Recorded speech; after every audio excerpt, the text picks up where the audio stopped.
would go to the medicine cabinet and get out the pills and think to myself, if a headache is simply a lack of Excedrin, why don't I have a headache? The average American is only drinking this amount of water. The average person in China who only drinks 4% of what they need, so about 3/4 of the way. That's how much water the average person in China is drinking.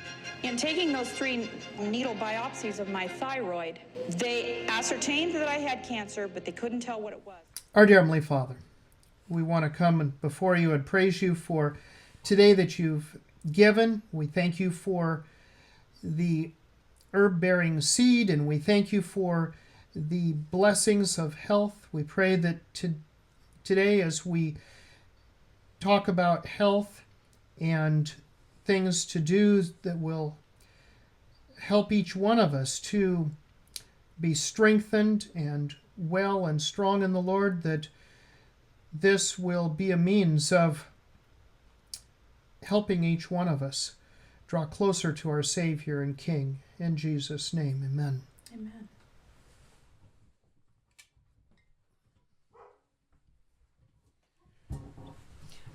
Well, somebody wanted to know how we got started on the road to health 30 years ago.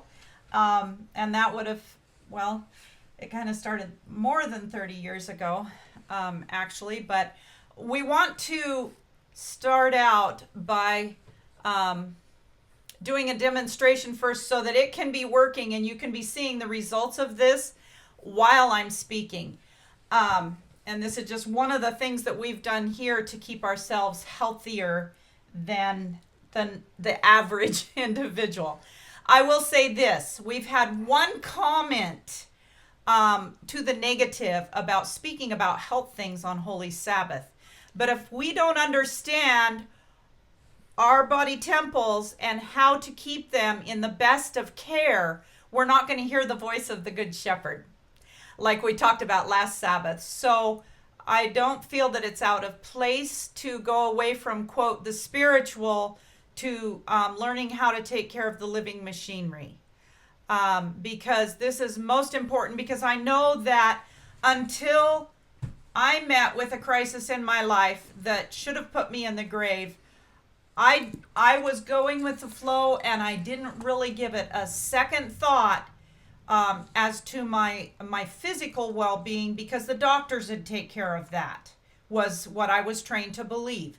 And so this is why we're, and interestingly enough, Ellen White says that no man has a right to stand in the pulpit unless he does medical missionary work, which here's the man who helped me get well, who spent 18 hours a day trying to make the juices, make the teas, do the laundry, and keep up on the baths, and getting me out to take the walk, getting me out to the sunshine, digging the snow down and setting a lawn chair down low so that he could put me down in it so the sun could come down on me, because we lived in the Northland at the time and this was in the winter. So all of these things he's done, and so that's why he can speak to you about spiritual things, and we still do, yes. So I want to do this demonstration first before we go into any more of that, because one of the things we've found, with 5G come in and surrounding us, and all of these devices in our hands, etc., we are bombarded with radiation that is a killer.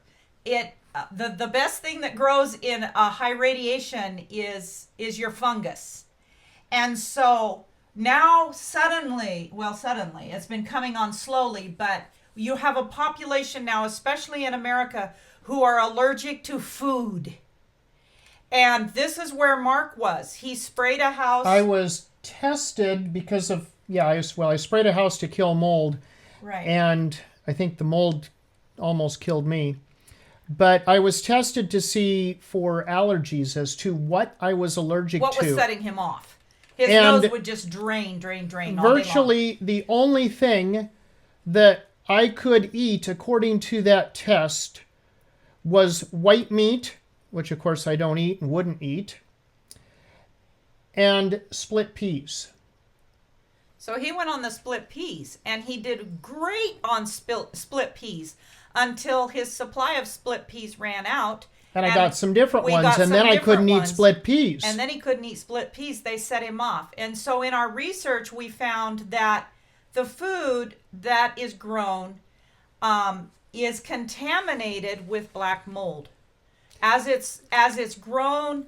Well, and not just black mold, but other molds. Other molds, yeah. And I got to share, what Melonie's going to do here is we've got... I'm going to pour hot water in. Here we have fava beans, actually from a India store, the India Bazaar, and they come from India.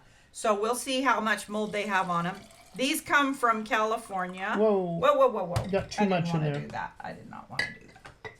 We'll be going over for sure. So she's just, at this point, she's got fava beans, she's got large limas, she's got brown rice, and my split peas that she's just putting warm water in, and we're doing it in the jars just so that you'll be able to see it. And I soak them in warm water because if you do cold, they don't open up as fast. If you want your beans to swell, I put them in hot water, and then they'll swell quicker if you're going to cook them. And I just found years ago that shortens the soaking time if you put them in hot water. So it opens the beans so that they can, or the food so it can do. So now what she's doing is pouring in food grade hydrogen peroxide, just a little bit. Too much there. I've got a lip here. Take a look over here at this jar. Let me come down from the top. Take a look at the split peas here on the end. Get my finger out there in the camera if I can. This one here. That one should have been over on this side. That's going to go nuts. You can see it foamed up immediately. We got a little bit of foaming going on over here in the limas. I wished. Okay, I'm sorry. I gotta move these guys because they're gonna do a volcano out if we don't watch it. So how we discovered this to start with is we rinsed with food grade hydrogen peroxide all of our grains or not grains, but all of our vegetables, so that we could get the sprays off because it would clean the sprays off. And so we said, oh, this would be awesome for doing this. We learned about it, so we started. It on mushrooms. And so they Melonie had me helping in the kitchen, and you better run grab a towel or something because we're going to flow over on that one. I've got paper towel here. Okay. So I get the stuff out, and I rinse the lettuce, and I rinse the tomatoes off, and I open up the fridge, and we didn't have mushrooms in the fridge very often. They're kind of expensive. But I grabbed the mushrooms that was there, and I threw them in the water after I'd pulled the others out. And I go to stick my hand in and stir it around. And all of a sudden, and this is in a sink, I just had put water in the sink and had added some food grade to it. And I put those in there, and I start to stir them around. And all of a sudden, I've got like a baking soda vinegar, explosion going on. And it... Put it on fire for a second. We're to the top of the jar on this one. It will probably go over. Yeah. So I've got an explosion going on with it, and then I go to grab a mushroom, and it burnt my hand. It was hot from the from that. I'll put it on that view for him. I've tried to set a couple of cameras so you can see what's going on here. Now she's moved the split peas out here to here. The limas. And they're beyond. The brown rice here on the end. So I usually let these sit for about 10 minutes, and then I'll rinse them through a sieve. I don't know many of you could see that, how well, but it's, okay, I got to jump away. And show you, it's actually going over. Up. It's the up top. above. It's up above. Yeah. Let me But because of the way it is, it's just holding on and staying up. It's not spewing out. Anyway, back to this. The mushrooms disintegrated because they're a fungus. And we hadn't been buying much of them because they set Mark off when he was really bad off. And so we started not just washing the vegetables with this, but all the grains and legumes that we cook. We used the food grade hydrogen peroxide to soak them in for up to 10 minutes. And then I'll rinse them with these split peas. This 25-pound bag of split peas we're still working on.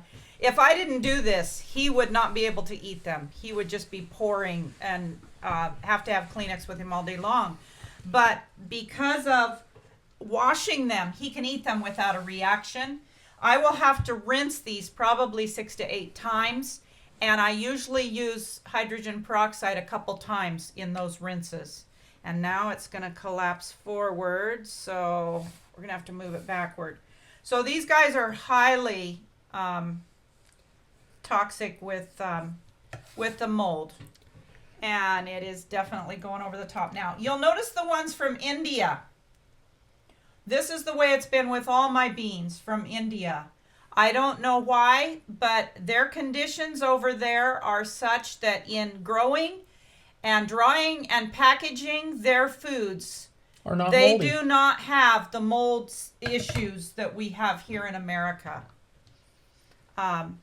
So this is what we do for better health with all our foods that he couldn't eat. Now he can eat them if I'm careful to let them have this time in the food grade hydrogen peroxide. If you can only find 12%, then use a little bit more every time you wash your stuff. And I actually put a little more in these than I usually do, just so that I would get a quicker reaction so y'all could see and we wouldn't have to take so long. take so long. While this is going on, we want to go back now to 1994. And so we'll leave these About here. how much do you put in, Molly? In my kettle of beans, which is like 2 cups, usually 2.5 cups, somewhere in there. Of grains. Or legumes, I will put about an eighth, less than an eighth cup of 16th. Yeah, about a probably. 16th of a cup of the food grade. And this is 34%, Yeah. which is getting harder to get. Yes, it is. So anyway, going back in time, 1994, we'd gone through a job that was really stressful, a couple of them in a row. And we ended up at my folks' place to babysit their house while they were going on vacation to Europe and going to a general conference and whatnot. And during that time, my mom noticed that Melonie was just really feeling low, and she said, they were there, and then they left for weeks. They left. Then they came back, and I was lower, and she said, something's not right with you. So she says, I'm going to set it up for you to go to my doctor, because I didn't have a doctor. And so she got me right in. She'd been with him for 20-some years, and he said, sure, I'll look at her. So I went over there to her doctor, and he said, something's not right with your thyroid. I'm going to set you up with Dr. Williams, who's an ear, nose, and throat specialist. And so I went to see a Dr. Williams. That took 2 weeks to get into. Mm-hmm. By the time I got into him, it was September. Yeah. And he took a look, and he took some needle biopsies out of my thyroid.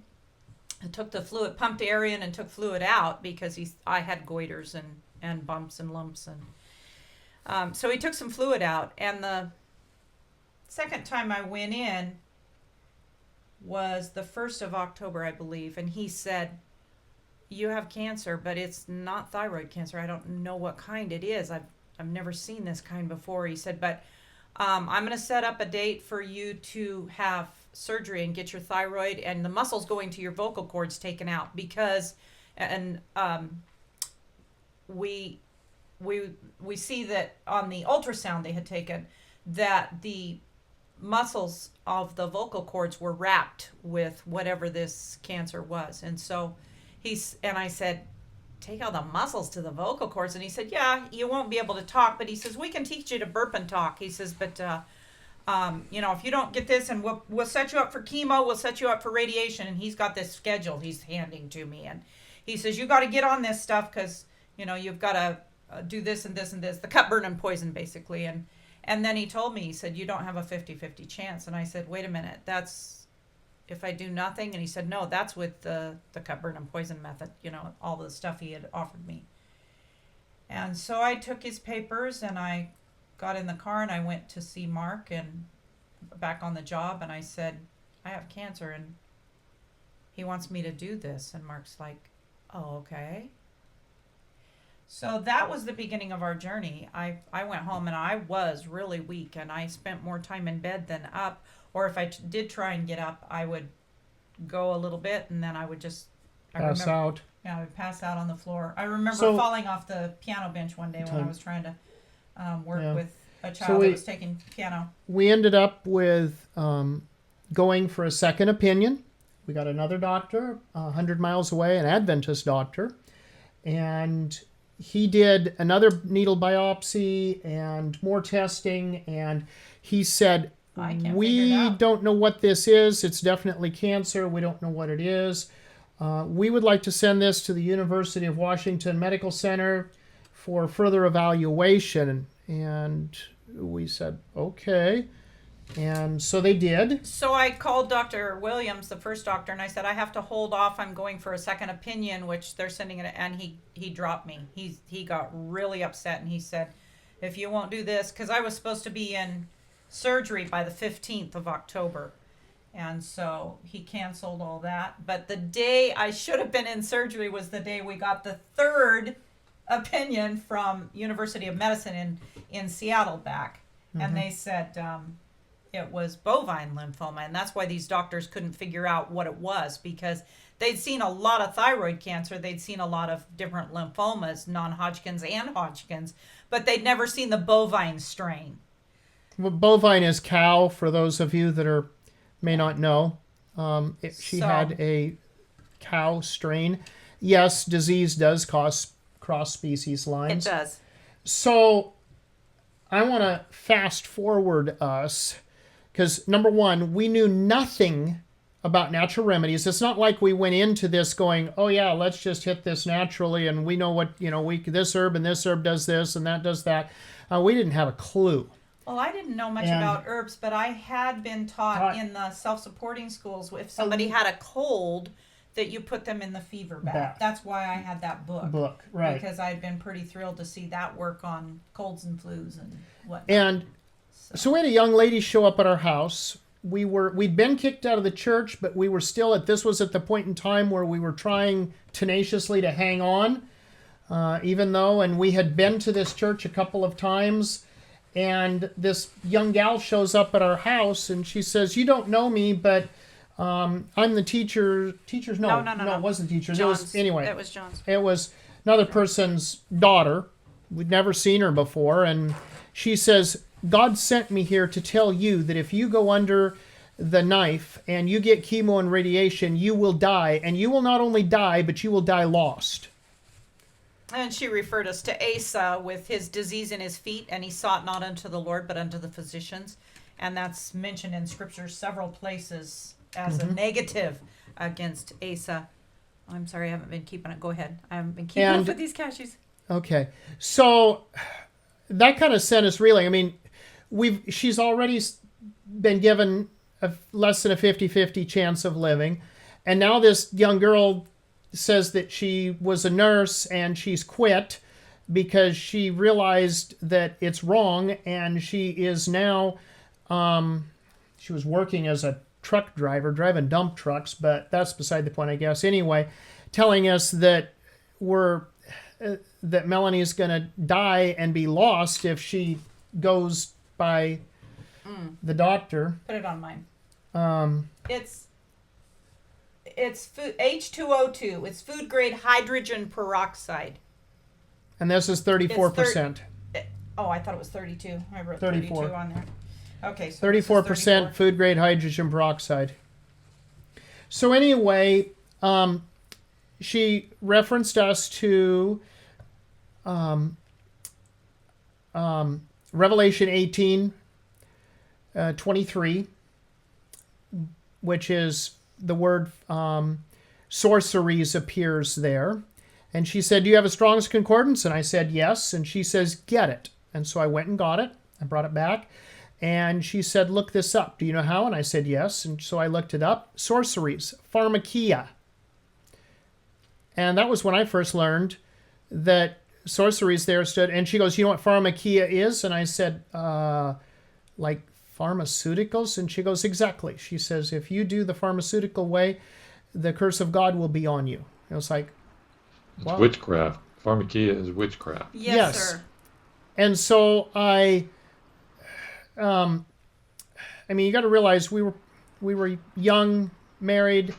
We had a 3 and a 5-year-old, and my wife is being told she's going to die, and now she's being told that if we do what the doctor says, she's going to hell. Not the most comforting things. And then Potions and mixtures. what's that? Potions and mixtures. Right. That's what pharmakia is. It's Yes. witchcraft. So But I'm really thankful that God sent that lady we are because totally thankful. we were both kind of in shutdown mode. When you told you're dying, your brain just kind of goes on vacation. I don't know where it was, but I was like, yeah, this is, I won't be here. And The I doctor just have said to- he the knows, doctor right? said, and my concern was setting my house in order and trying to get Mark to date so that I could make sure that whoever he married would be good to the children, because we had a child that was damaged by childhood vaccines and he was quite a handful. And so... And that's enough to get my excitement. Think about that. Your wife tells you, if you're a guy, tells you, go dating. I want to meet the lady that's going to raise our children. Yeah, I kind of freaked him out. that got me a little hyper. So- I'm pretty mellow, but that got me hyper. And he wasn't on the bus with that. Anyway, So that's what put us on this road for the learning. And he just that got on his night- knees and he told the that Lord, night- please show me what What to to do. And God did. I In every spent, aspect. that young lady left us a book. It was... And we also had an Agatha Thrash book, the one Melonie talked about, and in it was had things on hydrotherapy. And I'm praying, I'm crying, I'm distressed, I'm numb, and so there's a couple of them. So we also, the one she left us and gave us was a whole set. Let me see here. Well, now I don't have any good cameras to point it on. Yeah, there we go. So this guy's language is absolutely horrific, but there was a lot of good information. It's the Lyman's course on killing cancer. Layman's course. Yeah, it is. Layman's course. It's read. Dr. Richard Schultz. Another one besides you. You're going to have to... Excuse me. Poodle is being obnoxious. I think somebody drove in. So anyway, Another Richard Schultz? yes. Yes, it is. So anyway, I started reading on this, and you have to understand, I had spent numerous years working in a nursing home as a maintenance supervisor. And as a maintenance supervisor, I was in on all the department head meetings, and I learned that when terminal cancer patients are marked as that, and they are just sent to the nursing home no matter how old they are. They don't have to be elderly to go to a nursing home. They send them to a nursing home and they keep the door typically closed because they don't want to... Everybody expects that somebody dies at a nursing home. People don't like it. It doesn't look good when they die at a hospital.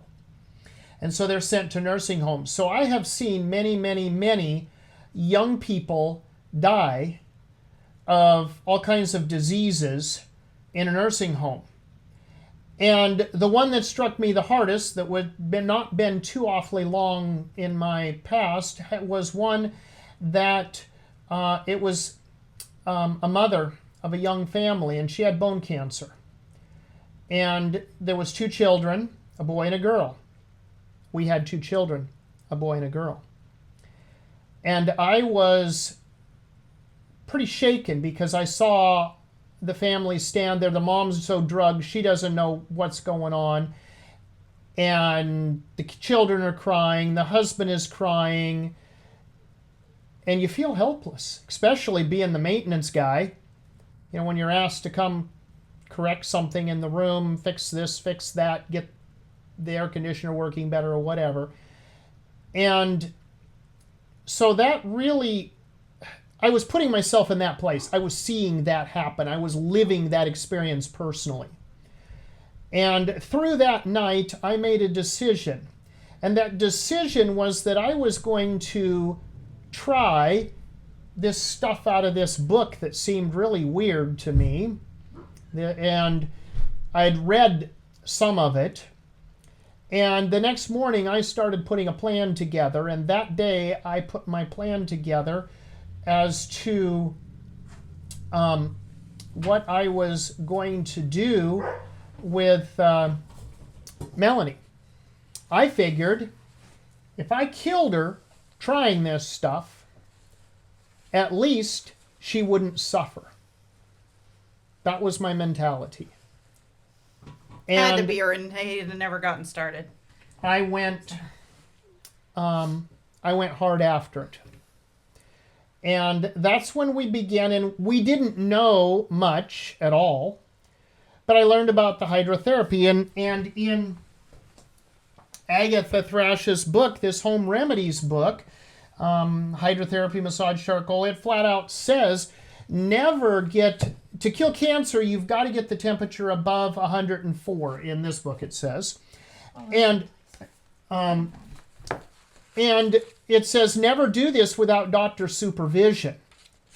Well, with Dr. Schultz, I learned with his materials that to kill cancer, you need to get to 105 to 106 for the person's temperature. And I'm thinking, never do this without doctor. Oh my, I'm not a doctor. I had been an EMT for a short time, so I'd gotten just a little tiny bit, but that's ditch medicine. Basically scoop and pack them up, package them up, and haul them to the hospital. Not doctor. I didn't know anything about that. And so anyway, I thought, well, we got nothing to lose. She's going to die anyway. And so I went to it. And I started out, and I was afraid of getting her temperature up very high, but I figured I was going to do what I can. Well, her temperature started out at 94 degrees. Now, everybody knows, in America anyway, 98.6 is the normal. She was at 94 for her body temperature. That's because I had 5 parts per Million they said, white blood count. of white blood count. And Which it was should have rendered affected me with the dead. thyroid. Basically, yeah, she was not far from being deceased. Anyway, that is the beginning. I got her temperature up, by the way, that first treatment to 99. I was afraid I was going to get it. And I thought, well, that was worthless. It didn't do anything. Well, what I didn't realize is, yeah, it did, because it's from where we started to where we ended. That elevation is the key point there.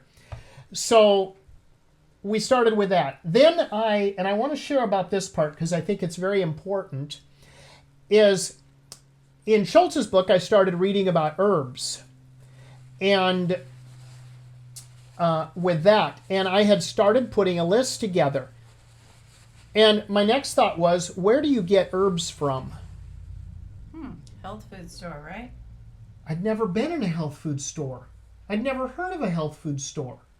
Well, I think you'd heard of them, but we didn't shop we'd there. never It was been in pills and one. Potions. We'd never been in a health food store. Yeah. But so I get the phone book out, This is not internet days, not for us.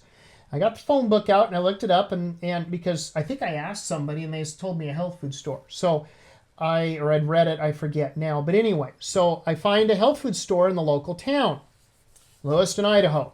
So I drove to Lewiston, Idaho, and I went in there, and I had my shopping list and my credit card. And, okay, I went in the store, and I thought, well, I don't know how much I'm going to need, but okay, here's that. And I just would reach my hand real carefully back into the deal, and I'd just hook my fingers behind the last bottle and go, and just pull them out right into the shopping cart. And just, if there was 6 of them, I took all 6. If there was 10 of them, I took all 10. Just, if there was 2, I took the 2.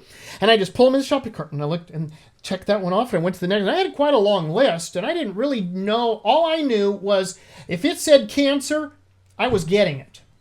So I'm cleaning his shelves off, and there was 2 other people in the store. And the man comes over to me, the store owner, which I remember thinking of as a very, very large man, very muscular, very big, towering person. And he says to me, "May I ask what you're doing?" And I said, "Yeah, my wife has cancer, and I'm just getting some things." And he said, "You go right over there and you wait." He commanded. He commanded. He didn't put that cart. And right he there. says, "You just go. You cart. park that cart right over there, and you stand there and you wait." And I'm just kind of going, and okay, I'm the kind of guy that I'd rather run than fight. And this guy was big, and I didn't like how he sounded. Well, his command is. And his command came across like a military sergeant to me, which, by the way, he had been. Anyway, so I did, and if it wouldn't have been for the fact that I thought I needed those so badly, I would have run. If there had been another store, I would have run, but there was the only one. And so I'm standing there, and then he goes over, and I'm really confused because he helps one of the other ladies that was there, and he was just as pleasant as could be to her. And I'm confused by that. And he helps her, checks her out, walks to the door with her. She goes out the door. He goes to the other customer. He helps that customer. And I'm standing there shaking, absolutely terrified. Well, and you were also distressed about your Yes, I was situation. stressed about my wife and the cancer and her dying, and now I'm not able to get the herbs. What am I going to do? Why is he treating me And like why this? is he treating me this way? I mean, my mind's going 100 million miles an hour. He helps her, and he takes her to the door, and she goes out the door, and he pulls his keys out of his pocket, and he sticks it in the lock on the inside and goes clunk and locks the door. And then flips the sign over that said closed. And I absolutely panicked. Absolutely panicked at that point. Then he came over just as nice as could be, and he said, "Talk to me about it." Long story short, I learned that every single herb in every single bottle that he had in his store had been irradiated. And for the volume that Melonie needed of herbs to help her, all I would have done is given her more cancer. He said, "These are fine for somebody that's got the common cold." He says, "They'll probably get over it anyway, and they're not going to take enough that it's an issue." But he said, if you really... he says, "I work in Mexico on the off seasons," and he says, "I work in cancer treatment clinics down there." And I said, "There's cancer treatment clinics down there?" I didn't know that. I'd never heard of such a thing. And he's like, "Oh, yeah." And so he started, and he helped me a lot, gave me a lot of information, and told me where to get herbs from that would be of a good quality here in America. By the way, the name of that place is Pacific Botanicals in Grants Pass, Oregon. So anyway, that was kind of how it all started. And we started out, I started giving her the fever baths. I got the herbs. I started making teas from the herbs. And we started giving her those. And we I took the attitude if a little bit's good, a whole lot more is better. And Well, you'd read that in these in books. The Schultz's Layman's book, Course. yes. He says the reason most people who try natural do not get well is because they treat it like pharmaceutical. Take 2 of these and call me in the morning. He says no, not with herbs. It's like food. In order to get enough of the vitamin A out of the carrot, you can't eat enough carrots to get the vitamin A amount you need to help the Or you situation can't of low eat A. 2 split peas and Correct. have a meal. It takes more So than that's 2 why split peas. He suggests going off of all food because digestion takes such a tremendous load in the process of digesting the food. So everything that I was given for 3 months was juiced, whether it was greens or carrots or Any beets. vegetable, it's wintertime. Yeah. Anything I could get my hands on, He would juice it. I juiced. Cabbage kills cancer. Red potatoes. raw potato kills cancer. So we juice it. And One man gave me the leftover carrots and beets and potatoes out of his garden. Now this is it was under like 3 feet of snow. The ground was froze solid. I think I took half his garden with me. I literally filled the back of the pickup because it was big chunks of ground that I took because it was so solid, and I just hauled it home and put it in a big stainless pan that we had, packed it in the house, and set it next to the wood stove. When it thawed out enough that I could knock the carrots free from the dirt. I washed them and wash those juiced them. and juice them. So anyway, we put Melonie, we did everything, and this is where most people fail. Is when they do natural remedies, they take the attitude of, well, we'll try Some juice juicing today. for a few days and see if juicing works, and if that doesn't work, maybe we'll try something else. No, that will not work if you just do that.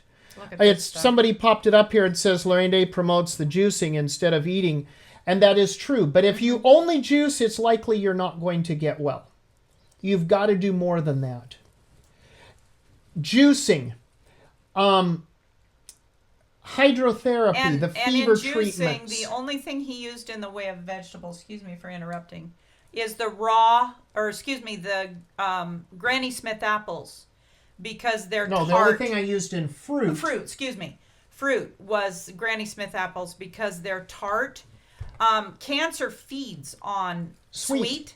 So you want to stop all the fruits until you've got the cancer conquered, and then add the fruits back to the So diet. she got nothing. The carrot was carrots were probably about the sweetest thing she got And for the Granny for Smith 3 months. She had no solid food for 3 months. At the so what our daily routine? We get up, fever treatment, and then I learned about cold wet sheet wrap and salt glows. So we added that, implemented them, and put them all together. People do the sheet wraps as a treatment, but I don't know of anybody that ties it and connects it to the fever treatments. Same way with the salt glow after. So we did the 3 working together: the fever treatment, the cold wet sheet wrap, and then putting them back in, doing the salt glow. The salt glow. And then we have rinse off. instructions for all of this on. Melonie gives her testimony, and 3 months to live 20 plus years ago. It's on our website, It's on the Good Health page. Yes. And so we did that. Then I'd send her to bed, she'd rest. While she was resting, I'd be bringing her juice. And then I'd be bringing her teas, their herbal teas. And basically, you want to know what herbs we used? Anything I could get my hands on that had related to cancer. Specifically for her, mullein and lobelia, because those are lymph cleansers. And it was a lymph-based thing.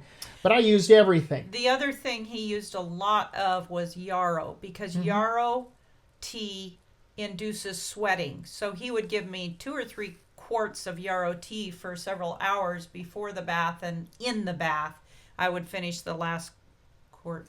So we also learned in the process of all of this, we learned that if you superhydrate the person before you give them the fever bath, meaning make them drink a lot of water, I mean a whole lot of water, if you make them drink a whole lot of water and where they're very hydrated, because a fever is a friend if it's a wet fever. A dry fever kills. So we've given the person lots of water, and we have them in water, and so they're actually absorbing water while they're in the tub as well. And so all of those things are part and parcel that help make it easier with that. So we did the juicing, we did the herbs, we did the fever treatments. Melonie mentioned earlier, we had 4 feet of snow by this point. I dug an area with the snow, piled it up, and cleared an area, clear down to the ground, and I set a lawn chair out there. It took me out of the wind, is what I it did. stripped her to 'Cause her it was bare nothings. 20 degrees And I out. would carry her outside and set her on a towel on that lawn chair for 10 minutes, and then I'd roll her over and set her on the other side for 10 minutes. Sometimes it was less, depending. And by the way, the temperature outside at that point in time often was like in Fahrenheit. That would be like 5 degrees. I never took her out below 0, But you would be surprised because if you get a windless area and you're in the sun, you're going to feel warm. It's when the wind is hitting you that you get I kept cold. very close tabs on her so that I didn't Yeah. chill You her. didn't chill me. So we did that. We took her out walking. And we lived on our driveway was a short driveway, very level, went out to the road, which went either up or down. And so I started taking her down the hill because she could walk further. Then I realized I had to carry her home because she couldn't walk back home. He got tired of that in a heartbeat. So then I started making her walk up the Uphill. hill, and I would push her to walk up the hill. And when she'd whine, and I can't go any further, I can't go. Come on, just a little bit. See that tree up there? We're going to go to that tree, and then we'll turn around. I just push her a little further. And then we'd walk back down the hill and go back to the house, and then I'd let her rest. So we did, of course, she was getting fresh air. The hill was causing her to breathe deeply. So we were getting the Sunshine air, we were getting the sunshine. And the exercise. We got all 10 laws of the God's remedies. We did all 10 at the same time. At the end of the first month, we got a snowstorm, and our snow had melted earlier on in that, and what we had was down to near nothing. And we get a snowstorm, and we ended up with 4 feet of snow literally overnight, and the roads were closed. We were trapped at home, and our doctor appointment 100 miles away at the Adventist doctor, 99 miles away actually. Anyway, I called to cancel, and she said, let me talk to the doctor. She comes back and she says, the doctor's going to call you this evening. And I said, okay. Can I pause you right there? Yes. I just want to show them that after all this time and me scraping off a heap off of these a couple of times, the ones from India are soaking and putting up bubbles as they swell and gather in the water, but there's no foaming on these from India. I think these come from Taiwan, the rice. Mm-hmm. I think that's where these came from. A little bubbling. They're a little bit. If you're sensitive, you should rinse these as well in the H2O2, even though they're not pitching a fit like these guys from America. Okay. Just to let you see this. So that's what we do to keep our food clean and healthy. And now I'm going to take these out of here to the kitchen, put them in the sink so they can keep fitting and fussing. Okay. Go ahead. So the doctor calls me that evening, and he says, I'd like to do an exam and over the phone. And I was like, okay. So he walked me through it. We did the exam. He said, what do you think? Is she any better? And I had to say no. But she's not any worse. And she was getting worse daily. And I said, can I have one more month? And he said, I don't know that'll make any difference, but yeah, you can have another month. And I said, okay. So I went back to work as hard as I could. And one of the things I discovered when I gave her the Mullen and lobelia made her throw up. I'd hand her a cup of tea and she would throw it up. And she'd whine and cry about it, being that I wasn't loving. And I said, it can't be that bad. I'll drink a cup with you. So I went and got a cup. And I brought it, and I had refilled her cup. And she's sitting on the floor in front of the toilet, and I'm squatting down next to her, and I have my cup of tea. And I said, are you ready? Let's do this. Let's drink it. She's like, okay. And trying to get her encouraged, And so I tipped it up, and I drink it down. And I'm going, oh, nasty. And I get it down, and I go, oh, that wasn't very pleasant, but yeah, okay. And she's going into the toilet again. And that was when I realized lobelia is the thinking herb. And if there's things in there that ought not to be, poisons, etc. and whatnot, if you take lobelia, it will purge those things out. Well, I didn't have anything toxic. It made me slightly nauseated for a couple of minutes, and I was fine. And of course, she said, "No fair," but anyway, so we drank our Mullen and lobelia tea together from then on. But I noticed something, and so I stayed persistent. Every time I gave her a cup of tea, not all of it came up. Not that I was measuring or anything, but you could kind of see. I realized some was staying. And we just kept at it, and we kept at it. Month 2 goes by, the second month, and we come up to our doctor appointment, and you're going to love this. This is how God works, is all I could say. The night before, we get a Chinook wind. Well, now, some of you may not know what that is. Some of you maybe that are Southerners. But a Chinook wind is where, the Northerners all know what I'm talking about, though, is where you get a warm front comes in. And it suddenly goes from below freezing outside to it might get up to 45 or 50 degrees. And all of your snow melts. Well, all 4 feet melted that night. We had only spots here and there. And now we were stranded at home because the road was gone. Well, we discovered later it was gone in 9 places between us and the closest town. It took out bridges and everything. I mean, took out houses. We had a flood is what happened.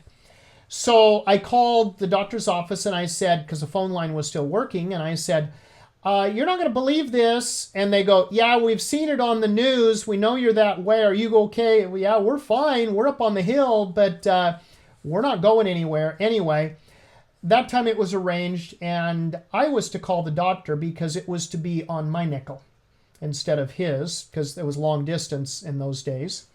So I called the doctor. We do the exam again over the telephone, and the question comes, is she any better?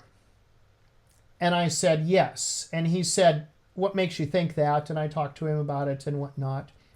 And he said, I have my doubts, but yeah, some of the tests that the checks that we've just run, and what you're telling me seem like, yes, there might be a difference. It might be positive, but don't get too excited. Sometimes people turn for the better just before they die. So thanks for the vote of confidence, buddy. I appreciate it. Anyway, I said, can I have another month? Because see, originally I'd asked for that first month. I said, would a month before we start your treatments, would a month make a difference? And he said no. That was why we asked for the month. Can I have another month? And at this point in time, I still hadn't read that it takes 3 months to beat cancer completely. I didn't know that at that time. I had no clue. But I have read it in numerous publications since that time, and we've experienced it over and over again. So 3rd month, and we're still doing the same thing, day in, day out. I'm working more than 18 hours a day between reading, learning, laundry, juicing, the fever baths, the whole works. I mean, it was going constant. And I slept very little. Plus, I was taking care of a 3 and a 5-year-old, and the 3-year-old was disabled because of the shots. So, Disabled meaning he was like climbing the curtains. not 100%. Motor sensory disorder. Yeah. He was overactive, not underactive. Yeah. So yeah, hard to keep up with. Hard to that's keep what I'm up with. saying. You needed jogging shoes to keep up with him on a slow day. Yeah. Anyway, I was focused, tunnel visioned. I quit working, which meant being self-employed. We had no income for those 3 months either. God took care of us amazingly there as well. That's a longer story yet. At the end of the 3rd month, we made our doctor's appointment. We had 2 appointments, in fact. One first thing in the morning. We had the first appointment of the day and the last appointment of the day. Because he wanted to do all this testing, which was, I don't remember all the tests, but it was like $5,000 worth of tests. There was blood work, there were ultrasounds, there was an MRI, there was, there was all kinds of stuff. Another needle biopsy. No, they did not do No, they didn't. another needle biopsy at that point. Or did they? I only had 3. No, he said he might do a needle biopsy, but he was going to see how the blood work came out. So they did all of that. He put it on a rush for results. We did that for the first appointment. The last appointment of the day, we got there for that one, and he opens up and he's reading. Of course, this all came in those days on paper. Mm-hmm. And he's looking through it, and he turns to Melonie and he says, "You're not in remission, you're well." And all I could think of was, what's remission? So I asked him, what's remission? And he said, well, that's when we find dead cancer cells floating around in your blood. But he says, your blood is textbook perfect. He said, how did you get your blood so clean? So we spent now remember, this was the last appointment of the day. Appointments are like considered 15 minutes, maybe 20 max.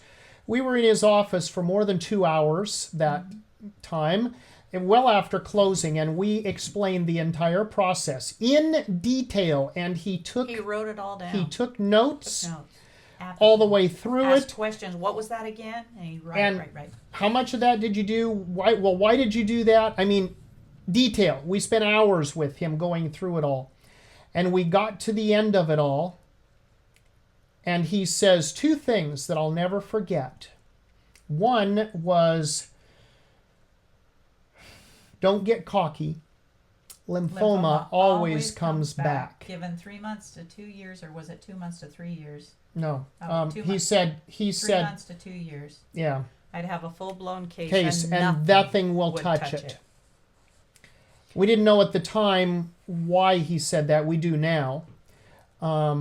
It's not that lymphoma comes back. It's because lifestyle comes back. Lifestyle comes back. Chemo and radiation come back.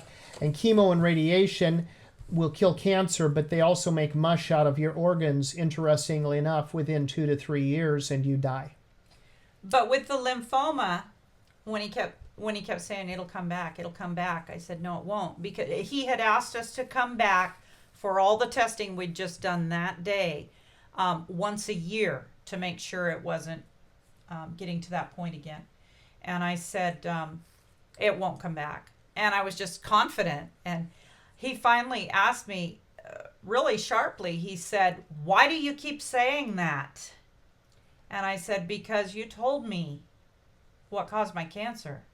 And he said, I did? And I said, yeah, you told me it was bovine lymphoma. And he gave me the deer in the headlights look, like, what on earth is that? And I said, bovine is cow. I said, I know where I got this. I got it from a cow that went down in my milking herd when I was milkmaid for the family when I was young. And we had to have her butchered. And made for meat. Just cut off the cancer and the rest goes to meat. She had lymphoma. And I said, when I got concerned about selling that raw milk to my neighbors, the vet told me it would not cross species lines, and I was to put it in the home fridge. And so I did.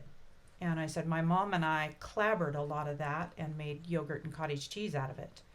And I love cottage cheese, so I ate a lot of that.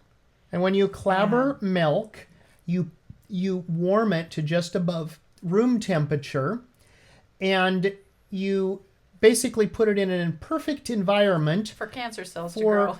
the cancer cells to grow. So I had that in my system that for 16 years before I got 1 year Of really stressful living with these two ministries that we tried to help, and went down.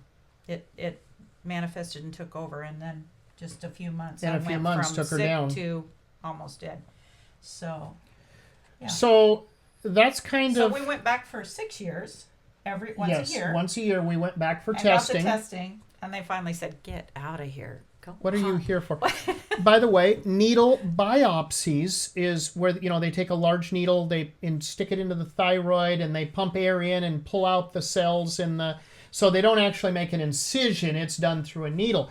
But it leaves definite large scars on the Thyroid. They couldn't find where the needle biopsy had been done. The scars were gone. Yes, they do spread it by needle biopsy. You're right, Lizette. I've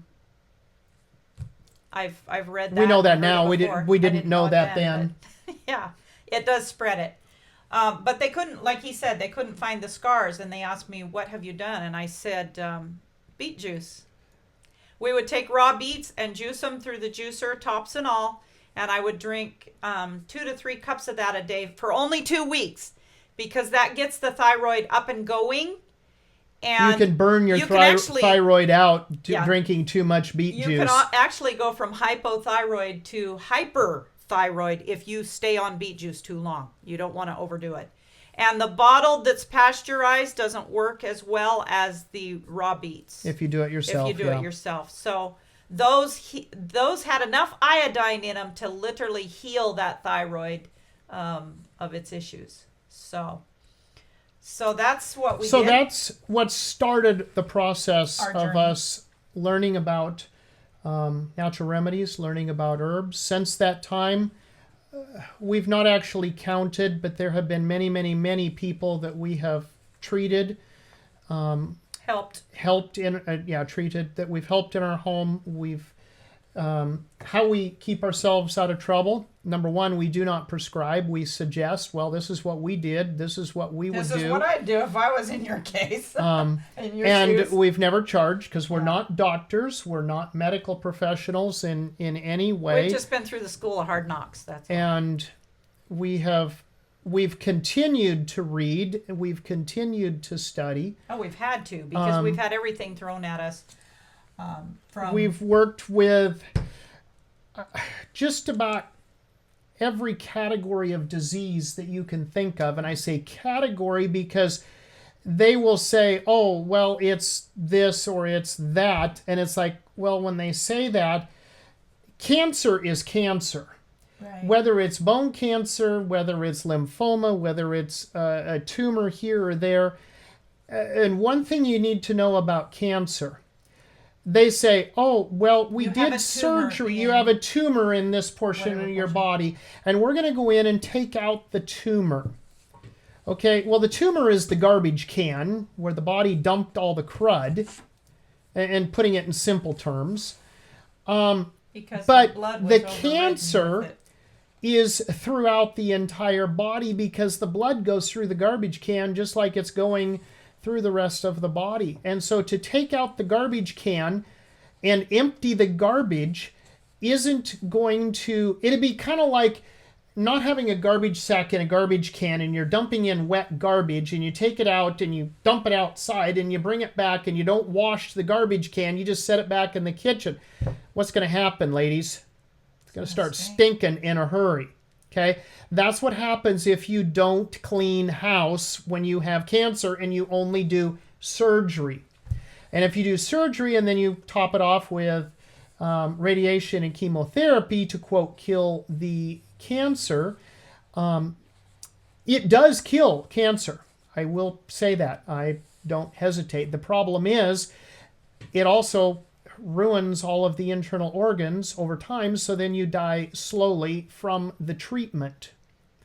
Obviously, the treatment that we did with Melonie didn't cause her to die slowly over the treatment. Although well, if it did, it's a lot slower than... He promised us my temperature had gotten so high that I would go mentally... that she wouldn't be mentally bad stable very in a long. short time. And he also said it had killed all the eggs in my ovaries. And 10 years later, we had Matt. So I guess... God's way of proving that Yeah. he was wrong, that he didn't know on that. He didn't understand. By the way, the one thing I forgot to tell him, I was going to tell him about the doctor. At the end of his talk with us, This was the pitiful part. he said, I almost believe. But the problem is, he says, I can't make any money at this. And how are you going to expect me to pay for my house and my boat and my student loans? He says, I got to keep practicing. And he was done. He came to that point of decision.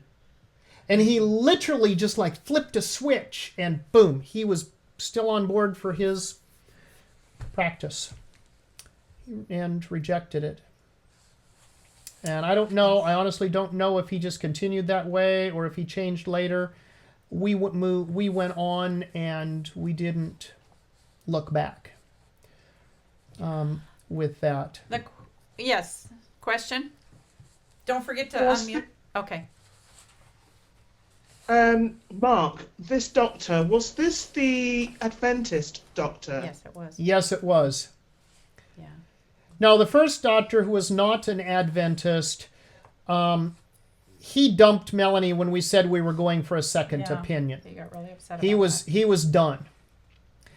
And the second doctor gave us the time and he gave me a month because I asked him, I said, well, if we try some natural things, I said, would a month make a difference? And he goes, no. He said a month isn't going to make any difference with scheduling surgery. He says, we could get you scheduled and get you in. He says, you let me know, and we'll get you in right away. But he said, it isn't going to make any difference. He says, I really don't think she's got 3 months to live if we do surgery and chemo and radiation. I want to turn us real quick over to Genesis 2. I think it is, or is it 3? No, it's 2. 2. I was going to remember what verse it is, and I forgot. 23, I think, is it? No. No? Maybe it's 1. It's Genesis 1:29. There you Genesis 1:29. Sorry about that. And God said, behold, I have given you every herb bearing seed, which is upon the face of all the earth, and every tree in the which is the fruit of a tree yielding seed, to you it shall be for meat. I've had a lot of Adventists tell me that fruit was the original diet, vegetables and herbs and all that came later, but right here the very first thing we were given was herbs. And Psalms tells us they're for the service of men.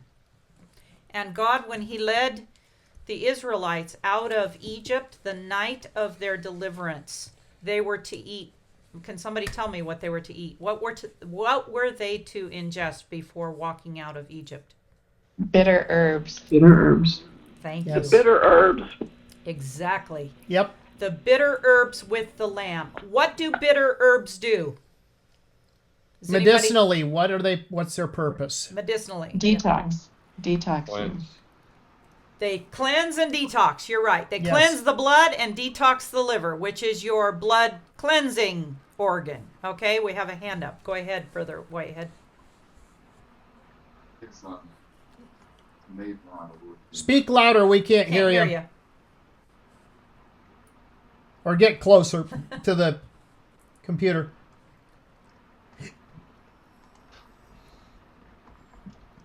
Oh, we don't hear anything. Can you hear me now? Oh, yes, there you Beautiful. go. Thank you.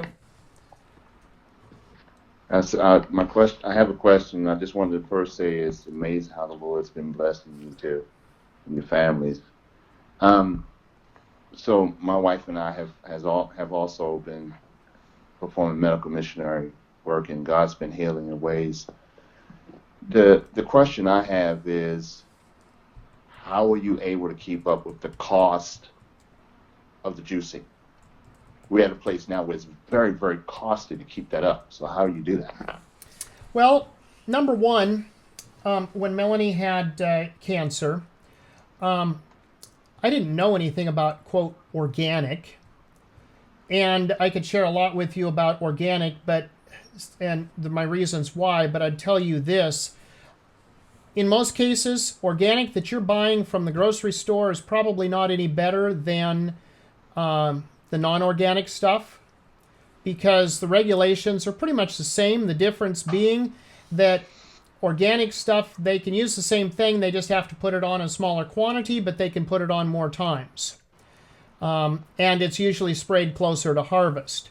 So what we typically do is we try to find the best that we can for that. And we never ask anybody when we've helped them through all the years sometimes they'll give us some monies. It's usually never enough. I've worked with my hands to pay for that. Although we also try to get things from the garden, and we've not, since we've been on the road so much in the last few years with the books, but we always used to have a garden, and we'd go retrieve things from our own garden. And now we go to the Amish. Now we go to the Amish and buy in larger quantities. Quantity with them, which helps the cost. Not always organic, and one way or another, the Lord always seems to supply. And yes, it is. Well, I don't know. Put it this way. Where's your little book? When you look at it and think expensive, but expensive compared to what the doctor does. If Melonie had gone through all of that stuff, as it was, we thought it was expensive. It cost us $5,000 with the doctor, the second doctor. It cost, between the testing and his stuff, it cost us, well, for us at that point in time, that was a quarter of our annual income.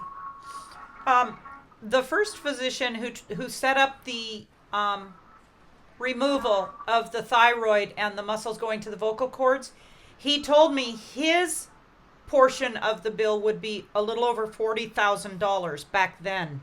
That didn't count the hospital stay or any of the hospital stuff. Or the training to burp and talk or the training to burp because and talk, they were going to take the afterward. vocal cords. So expensive compared to the doctor's method? No, I'd say it was pretty cheap. So somebody's Thank you, got point music taken. going So the Amish is a good place to get larger in bulk? Yes. Yes, it is. Okay, thank you. There's also restaurant supplies. Restaurant supplies can be a place. And again, we took the attitude of we do the best we possibly can. I mean, we won't buy it if it doesn't look good. We do the best we can, and then we pray, Lord, do something with this. So, yeah, if I can get organic, and if there's a dollar difference or two for organic, yeah, I'd probably get the organic over the non-organic if they're sitting side by side. But sometimes when the organic looks really bad and it's the same price or slightly different and the non-organic looks a lot better, I'm going to buy the non-organic.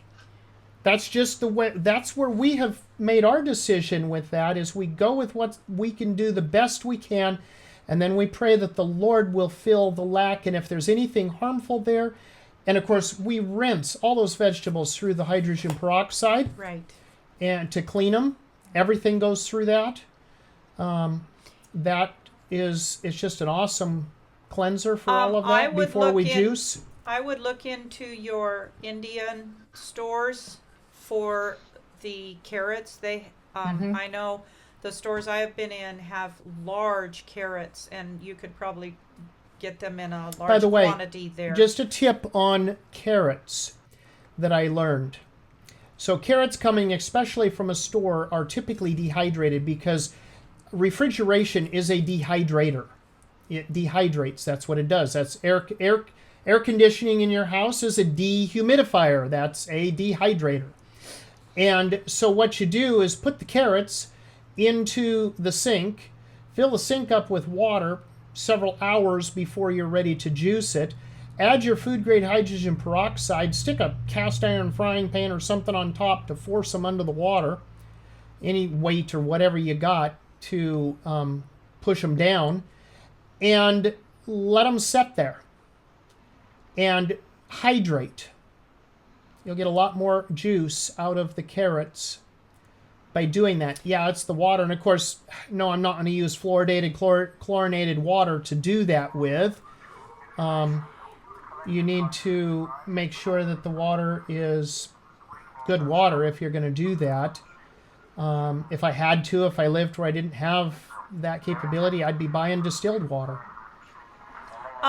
Somebody's got a radio on or something.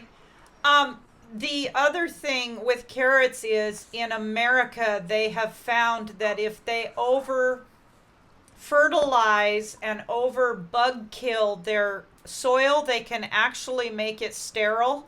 And if they plant toxic, and nothing will grow, their peas or whatever they've been growing will not grow in that sterile soil, that toxic soil. So they plant carrots. They've been doing this as a crop to detoxify their soil. Unfortunately, now you have the carrots will grow. The carrots grow, but now they're full of all the heavy metals and all the filth from all of those toxins that they've been spraying on the plant, chemicals they've been spraying on the plants. And we have gotten that carrots that were, quote, certified organic, and we're pretty sure we didn't have it tested. We don't have the finances or means to do that. I had a lady at our house. This was when we were still in Washington State. I had a lady at our house, and I had gotten a bunch of carrots, and they were supposedly organic. And because I hadn't grown them that year, I wasn't expecting a person to come at that point in time. And she kept saying, she'd throw up. I'd give her the juice, and she'd throw up, and she'd say, "Oh, this tastes so nasty." And I thought, wow, this lady really needs cleansing. You know, she's been on too much of processed food or something. So, I was concerned. Why is she throwing up the juice? She's the first person I'd ever had throw up the juice. Usually they throw up the nasty tea, but not the juices. So I took a swig of this carrot juice and I threw it up, and it tasted like heavy metal. And so that was my clue. Something's wrong. And I went to researching and found out that's how they're cleansing the fields in America. So you do have to be careful. And this is why I suggested getting carrots from an India store, because they get them from India. And I haven't had any difficulties with their large, nice, juicy carrots when I get from an Indian store. The question has come into, can we move to Yes. this? Okay. Well, I do want to read one quote that I have with Spirit of Prophecy on fungus to kind of cap off because fungus is a big issue. It's a health issue with a lot of individuals, and we could talk a lot more about fungus, but maybe another week. We're going to continue doing this format for a while with doing health things week to week. And no, you won't be hearing about Melonie's story next week. Anyway, this is in Healthful Living, page 66, and it says, this is number 290 of their quotes here. Many suffer decayed vegetable matter to remain about their premises. They are not awake to the influence of these things. There is constantly arising from these decaying substances effluum that is poisoning the air. By inhaling the impure air, the blood is poisoned. The lungs become affected, and the whole system is diseased. Disease of almost every description will be caused by inhaling the atmosphere affected by these decaying substances. And I just wanted us to realize that decaying matter, that's your fruit, Melonie threw an apple this morning away. It had one bad spot on it. She threw the whole thing away because You don't want to eat it. It's It's- bad. going bad. It oftentimes, if you could look under in a microscope at the fungus growth where something is decayed and whatnot, it has tentacles that it puts out, and those tentacles will go down through the food, down through, into it. So you cut out the bad spot, throw it away, and eat the rest of it, and there's a good chance that you are eating the rest of those things. Now,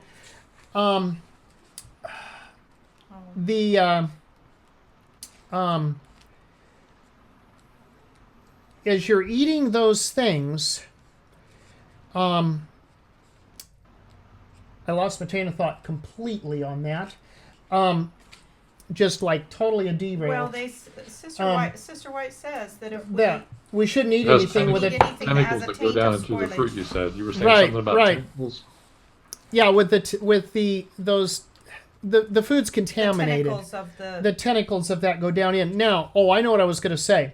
So if you are running a healthy system and you're well and strong and everything is going good and smooth, your body's going to be able to handle that and go, oh, wait a minute, this is not good stuff. Let's take care of this. And boom, it takes care of it and processes, sends things on through, and you're not necessarily affected. But if your system is running low, stress at work, lack of sleep, your diet was poor for, you just was too busy and you were just not eating like you knew you should, all of these things, whatever it meant, you were, you're around the children, grandchildren, whatever, and they were sick and you got dosed with it by that, whatever takes you down a little bit, and then you go and you take that same piece of fruit that Now it's going to really hit you hard. That's contaminated or whatever, or vegetable or whatever. Now it's going to be a bigger problem because your system's already down a few pegs as far as its immunities go. So before I answer this question that came in, I just want to read this from 119, Christian Temperance and Bible Hygiene, CTBH. Again and again, I have been shown that God is trying to lead us back, step by step, to his original design. So this is God's plan for us, to get back to that original design. And the question has come in, what to do for high blood pressure. High blood pressure is a symptom of an imbalanced system. It can be caused by bad nutrition, too much meat. Animal fat is high in cholesterol, which of course, if you went on to read here in 119, it would say get off the meat. And we know as Adventists that that book, we should have been off of that a long time ago. To prepare for the heavenly Canaan. When the Lord brought the Egyptians out of Egypt, he gave them a meatless diet. It can also be caused by lack of exercise and nervous disorders. Learn to relax. It can be caused by overeating, tobacco, alcohol. Lack of calcium can also contribute to high blood pressure. So then they have heart and blood pressure. Combination herbs, herbs that help the glands, the nerves, bone combination suggested. So your single herbs for high blood pressure to clean the blood, cleanse it from cancer and all other foreign invaders, is alfalfa. Aloe vera is good. Black cohosh, capsicum. Red clover blossoms. Yes. Is a blood cleanser. Dandelion. Echinacea, garlic. That's we've had people get on garlic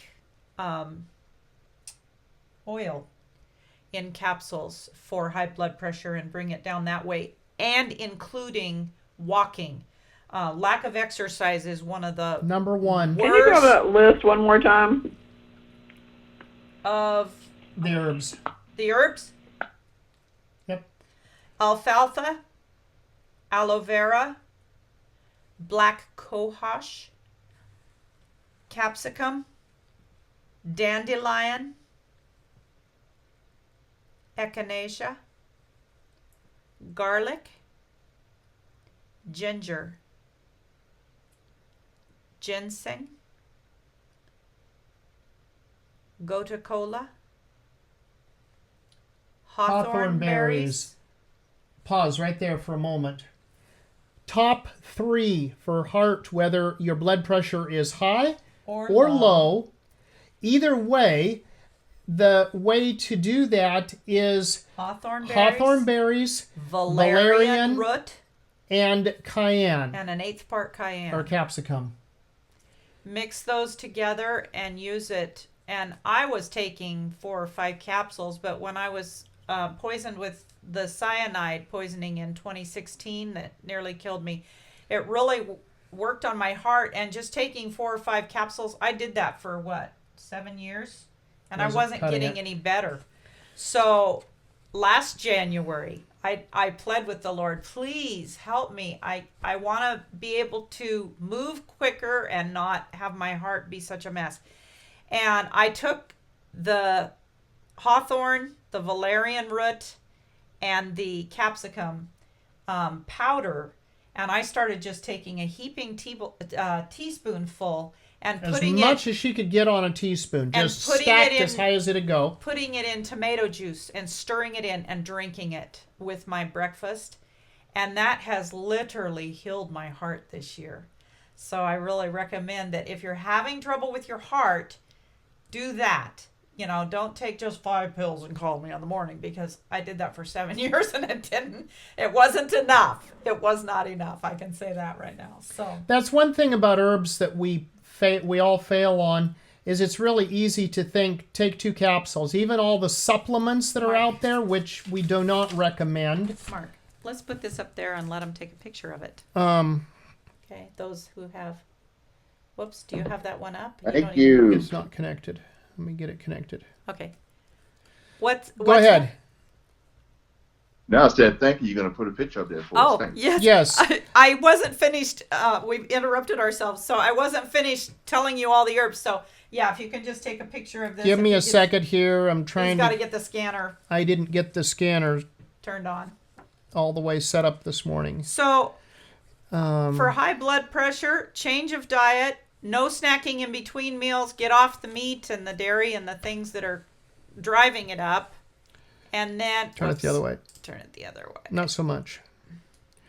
Okay, and I'm going to try to blow it up a little more. Okay. Oh man, that looks so crooked. What's wrong with this thing? It's you. Turn it straight. I look up there and it's not. Okay, Is that it? Yeah. Okay. Oh, I know what it is. That's turned. It's not straight to me anymore. Okay. Move the machine. Okay. So this is a little reference book that we have found. You always get your favorites over time. And this one we found it to be very, very helpful, very precise, short, to the point. Most of the time it's okay. Some of the stuff we have to go, okay, we know better than that. And it carries on to here. But so reading again: alfalfa, aloe vera, black cohosh, capsicum, dandelion, echinacea, garlic, ginger. What's that? What's that? Oh, okay. Yeah. Ginger, ginseng. Somebody's unmuted. Gotu kola. I think it's Terry. Yeah, it's Terry. You have a question, Terry? Where I don't see him. Hey, no, that was an accident. Okay, how's she doing today? How you doing, Dorothy?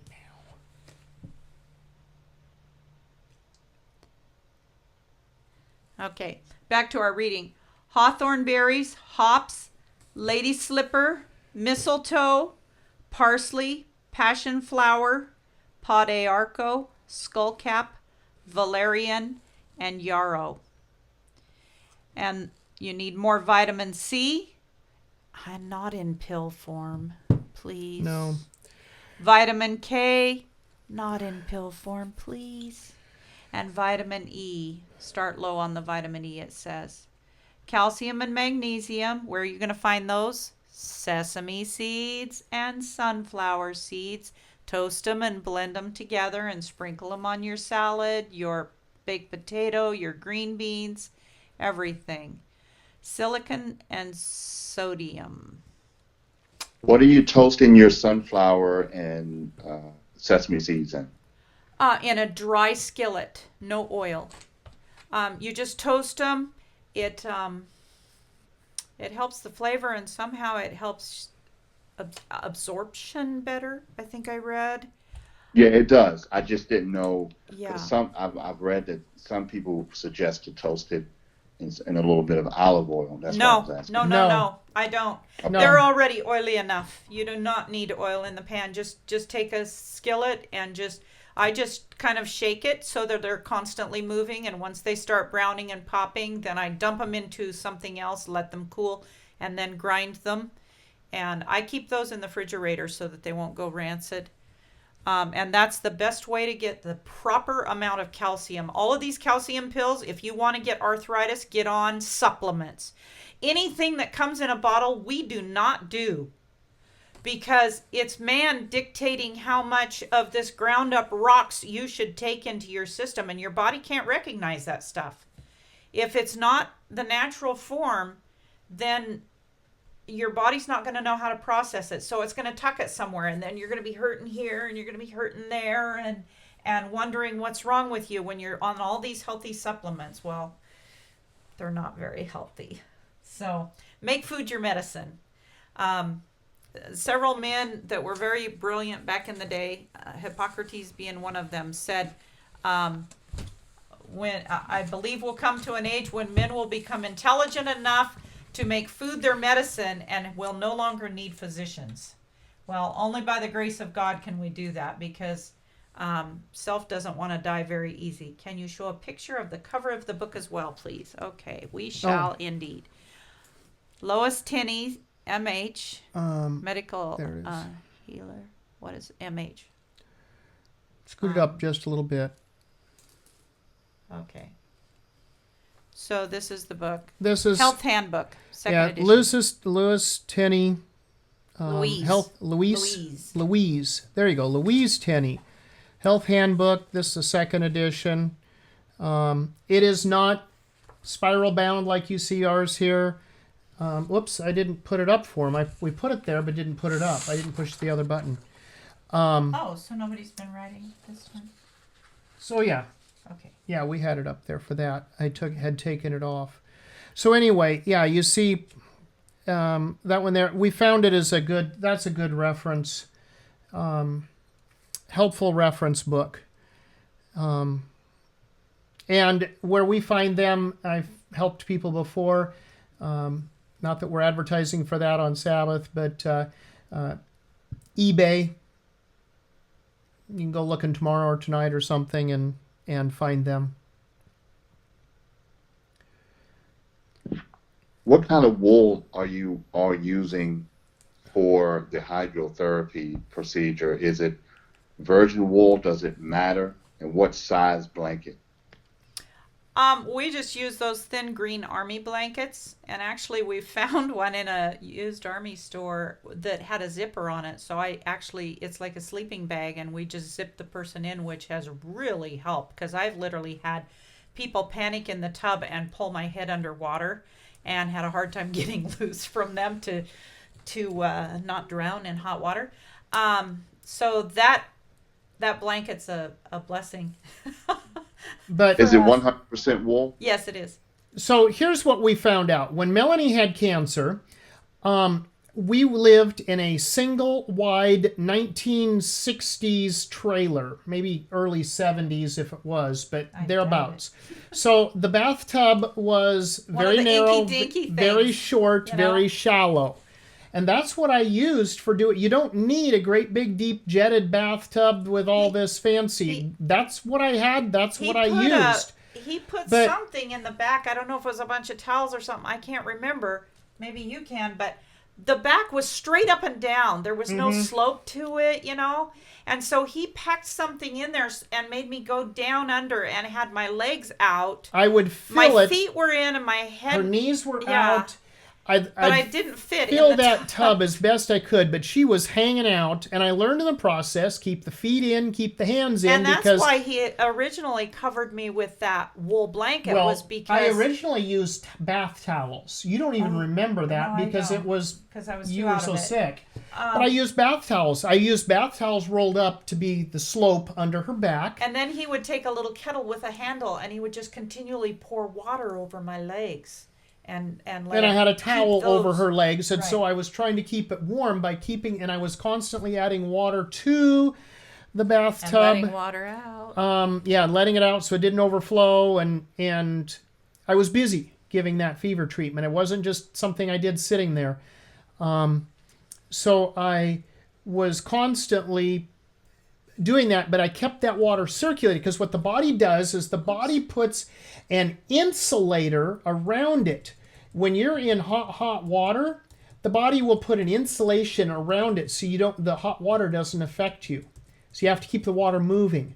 When you are in cold water, the body tries to put an insulator around you to keep you from getting so cold. So you have to keep the water moving if you want it to be effective. So whether doing hot or cold, if the water's not moving for more than it doesn't take long, it will not be as effective. So we keep that water moving. We use a small kettle to stir the water with.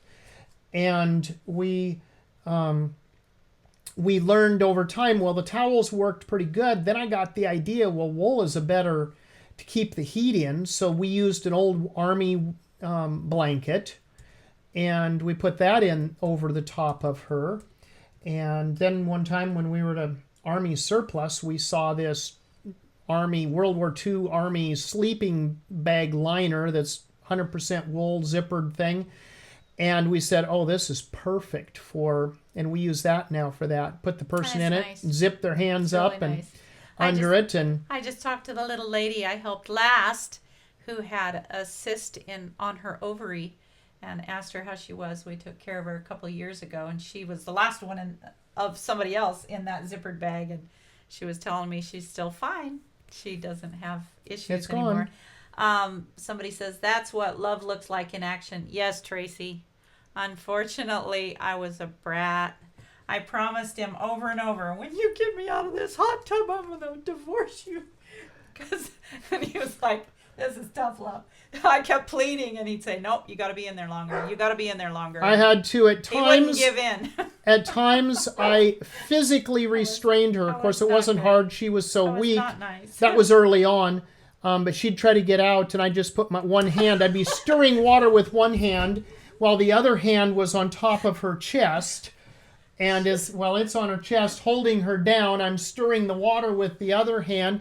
And then I stopped stirring for a second and grabbed the thermometer and poke it in her mouth because she was babbling, I hate you. Yeah, I was a brat. I'm sorry to say I was. And she says, that's what sickness looks like in action. That's why I was just laughing. Yes. And it reminds me, Tracy, this is why God is trying to get us to follow all 10 of the health laws, is so that we can stop acting like brats in the tub to him for his love and saying, I don't want to walk your way. I don't want to do your things. I just want all the goods you have offered to give me. You know, he wants our hearts. He wants our hearts. He doesn't want us to keep being brats. Brother Mark. Yes. So I intentionally watched your hydration demonstration video several times. Okay. And I've got to make comment. So okay, you guys keep saying kettle, and our neck of the woods, what I'm looking at is a saucepan. So which one is it? I guess terminology. I guess if you're from the South, brother, it's a saucepan. But up north, we call them kettles. I love it. That's cute. I love it. Yes, that's great. Okay, put it this way. Use something to stir the water that's bigger than your hand, unless you've got really big hands. You need some. Yeah, I wanted to bring that out because it might confuse people. Because people that is important. Thank you. we never, that never crossed our minds. Yeah.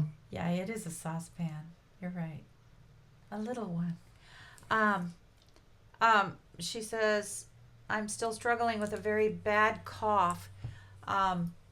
You actually need some mullein and lobelia to cleanse out your lungs. She needs the lobelia. Or some lungwort tea or pine needle tea.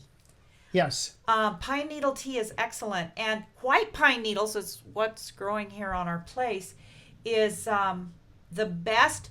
But we used to use the bull pine. When we were up in Tenasca, we had bull pine up there. They're the long needles.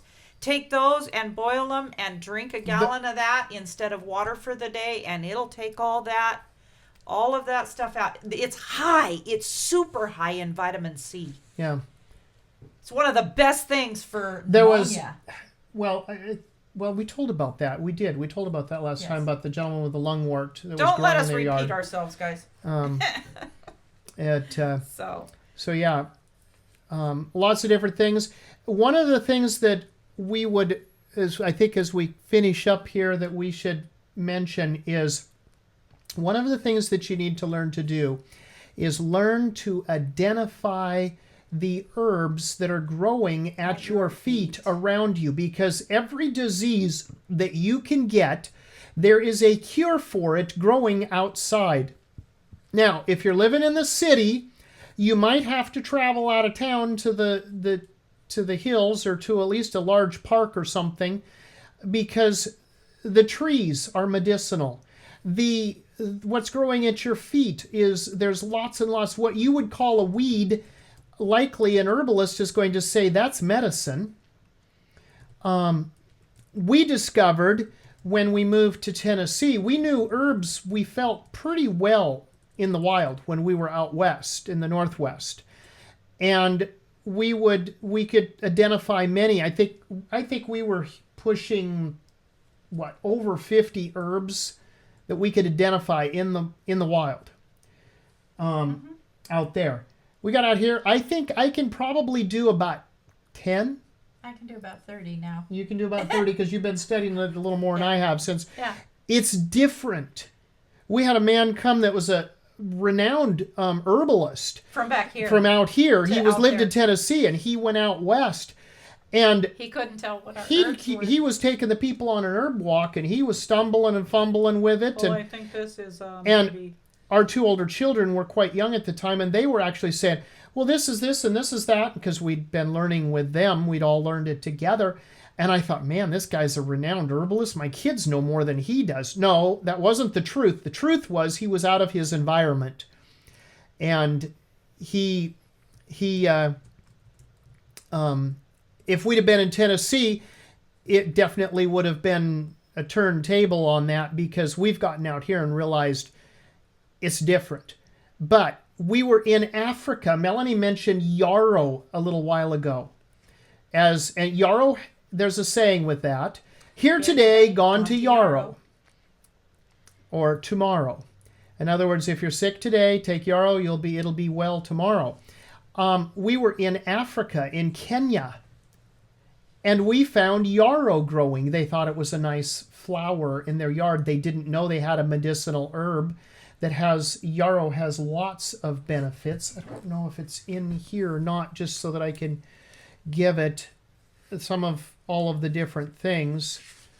We've memorized a few of the things that the herbs are for, but yes, yarrow does grow there. They had found it in another region of Kenya and taken it and put it in their little flower bed along the front of their little hut. It was really cute. I don't have yarrow in this one, so I'd have to dig out a different book. But lots of things. Yarrow grows in the Northwest. In some areas out here where we're at, but you've got to learn what's in your area and start looking, start searching it, go for a walk, make it a Sabbath walk, go for a walk, get yourself an herb book, that's got Latin names, get yourself a picture book that's got Latin names, because oftentimes you will find that the same plant may have a half a dozen different names. And you may know it as one thing, but the Latin name will none of us can, or the majority of us can't say, will be the same. So you look at the Latin name and you compare the Latin names, and if you have to by letters, and you go, okay, and you look until you find it. And you go, okay, that's what that is. Next time out, you look and you go, well, okay, is this that? I think that was what I looked at last time. And you look at it again. Yep, sure enough, that's it. You compare it. Yep, okay. And they look different times of the year. And so anyway, yeah, that's all of that. Learn the pharmacy that is around you, because what you need is there. It's just our lack of knowledge that we don't have for being able to gather those things. We were in, and internet sometimes can be real helpful. We were in Florida and got sick, and that's what helped us win. I think that's when we got COVID, because we were around somebody that had it. But anyway, and we didn't have our normal pharmacy that we have here in the house of all of our herbs kept in jars that we have. And so we started looking and got numerous things. Matt, to start with, went out and got pine needles and made pine needle tea for us. Mama and I were sick. He was sick, but not quite as bad. So used what was right there around us. Got us well enough. We made it home to get to the rest of the herbs to beat it. And we can all do that. And we all need to be learning and practicing on those things. So you have something to add? Or Yep. Somebody asked about squamous cell sarcoma. I can't say carcinoma, which is a type of cancer. And it affects the squamous cells in the skin, lungs, urinary tract, and mucous membranes. It's a common form of skin cancer that appears as a sore, scab, or scaly patch that does not heal within a couple of months. The same thing. We have taken exact care same of treatment. the exact same treatment. The hydrotherapy, the juice fasting, and the herbs, along with fresh air, exercise, diet, taking them off of food and onto the vegetable juices, and doing this for 3 months until their body is healed, rebuilt, and cleansed. Cleansed, rebuilt, and healed, I should say. I said that backwards. So. And there's the 10 laws. Yes. And at the same time, I just have to say at the top here, as we're probably fixing to close since we're way over time, is that we have, can you put this back on up? the deal? Yes, please. We've covered pure air, sunlight, and of course temperance by using a diet of juicing only. Exercise, even when you have to be carried or helped. Rest during that time, and the herbs, we've hit on those, and the proper use of water inside and out. Trust in the divine power and a clear conscience. Those two we haven't touched on so much.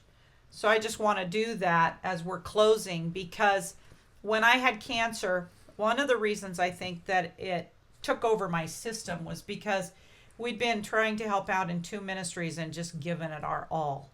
And in both places, we ran into a lot of difficulty. And I didn't let go of that bitterness very fast. And when I'm laying in bed after a hot bath or wrapped in the cold, wet sheet, sweating out these toxins, the Lord started working on my heart and saying, you got to forgive and forget. And so I started doing a self-examination and going back from earliest childhood I can remember, which is about 3 years of age. And just allowing the Lord to show me all the spots where I needed to ask his forgiveness and the forgiveness of others. And when I came out of that 3 months, I can honestly say that had I left anything unforgiven and unrepented of, I don't believe I would have healed. I had to give it all to the Lord. And that was a struggle. It was more than a week-long struggle. That doesn't mean that you have to go back and be buddy-buddy with those that have hurt and harmed. And but it does Two can't mean walk together except they be agreed. But I had to forgive does mean and forget. that you forgive and forget Yeah. the issues, the abuses, the trials, and give it to the Lord, and then don't go back and pick it up again. Right. And that's the hard part. Yes, it because is. if you do come against that again, or with an individual that you've dealt with in the past that has hurt you really bad, it's easy to let that anger come back, and you have to let go of it. And that's been a hard thing for me. I came from I'm a daughter of thunder, I often said. I came from a family with a short fuse. I had redheaded siblings. I was called the black sheep of the family, but I had the temper too. I just didn't show it directly as quickly as some of them might have. But clear conscience, and then trusting that God has not given you more than you can handle is a big part of it. And I know it's a daily struggle and a daily battle, and sometimes there's things that come our way that hit us, and I'm one of those people that reacts under pressure, and often lose my Christian experience and have to crawl back to the foot of the cross. But I praise the Lord that he's still working on me, and he's given me 30 more years to try and get this message out. I know that soon this bookwork's going to be done and his number's going to be made up, and I just want to be part of that. So I praise him and thank him for these years of life, and I hope that we can humbly keep serving him and helping you all in your journey, because I know we all have crosses to bear, we all have burdens, and it's easy to get caught up in ourselves and not be helping others. But yeah, probably the common denominator with cancer that we have seen is number one, they eat all the time, and sugar. A constant eating, and heavy meat or sugar diet, or overeating. And the other one is, if you listen to them for more than 10 minutes, you will discover that they have a lot of grievances with a lot of people. Yeah.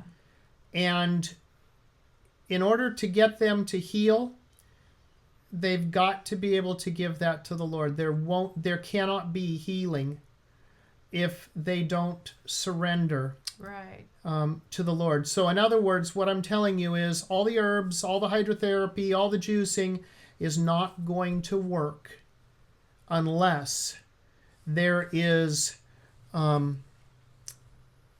there's the clear conscience. Mm-hmm. And submission and repentance and surrender. Yeah. And Yeah. It said here, and I saw this during our Sabbath school and didn't comment on it, but there's an individual who's asking for prayer because they have a cyst on the kidney. Stuff to do there. Take parsley and corn silk tea. Drink a gallon of that a day. It will break up and clean out the kidneys and take the sludge and the cysts and whatnot out. Did you say corn silk? Corn silk and parsley. Yes, and parsley. Tea. Yes. And thank you very much. What's that? Oh, thank you very much. You're welcome. And one that I caught just, I think it was last night as I was reviewing just what does what.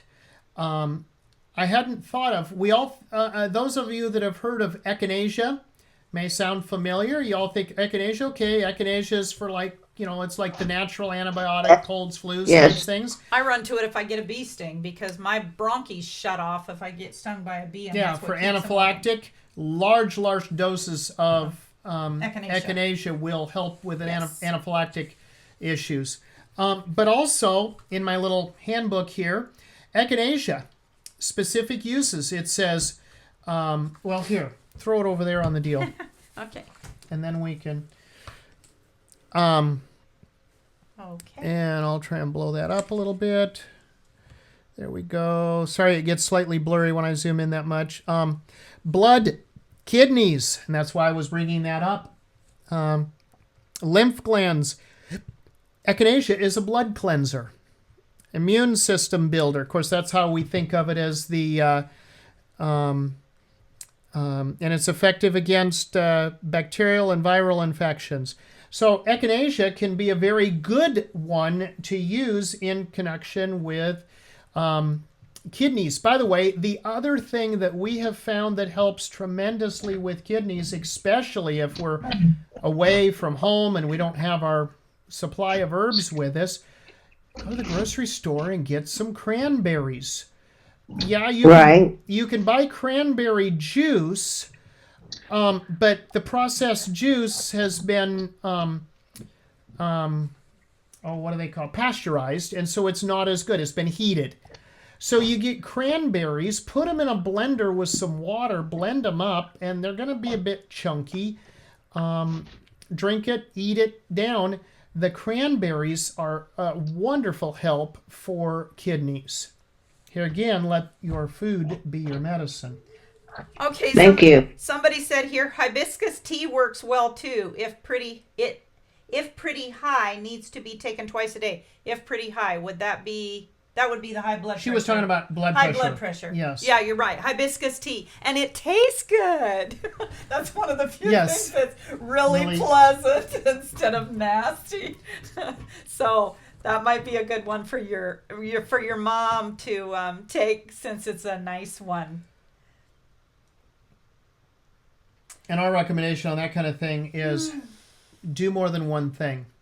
You know, if you're dealing with the high blood pressure, then use multiple things. Don't just do let's try this, and if that doesn't help, we'll try that, because then you'll be just going back to the drugs, pharmaceutical drugs, instead of using the God's methods, his way. Hit it hard, hit it heavy. So Tracy, this little book we showed you, this Louise Tenney's Health Handbook, 2nd edition. Here's the cover of it again. This one has foods in it. This is where I found that sesames are high in calcium. This one is excellent for herbs and for different foods and stuff, where to find your vitamins, etc. That we would asking about. And then this is the other one. Put mine up there because it's got the cover. Whoops, and I got to zoom back. Hang on. Okay. Oops, that's as best I could do. School of Natural Healing. This is John Christopher. By John Christopher. And we have found that the 20th anniversary edition is the best. The 20th anniversary edition. There are numerous other editions. What has happened, sad to say, Dr. Christopher was a powerful herbalist. He was a Mormon man.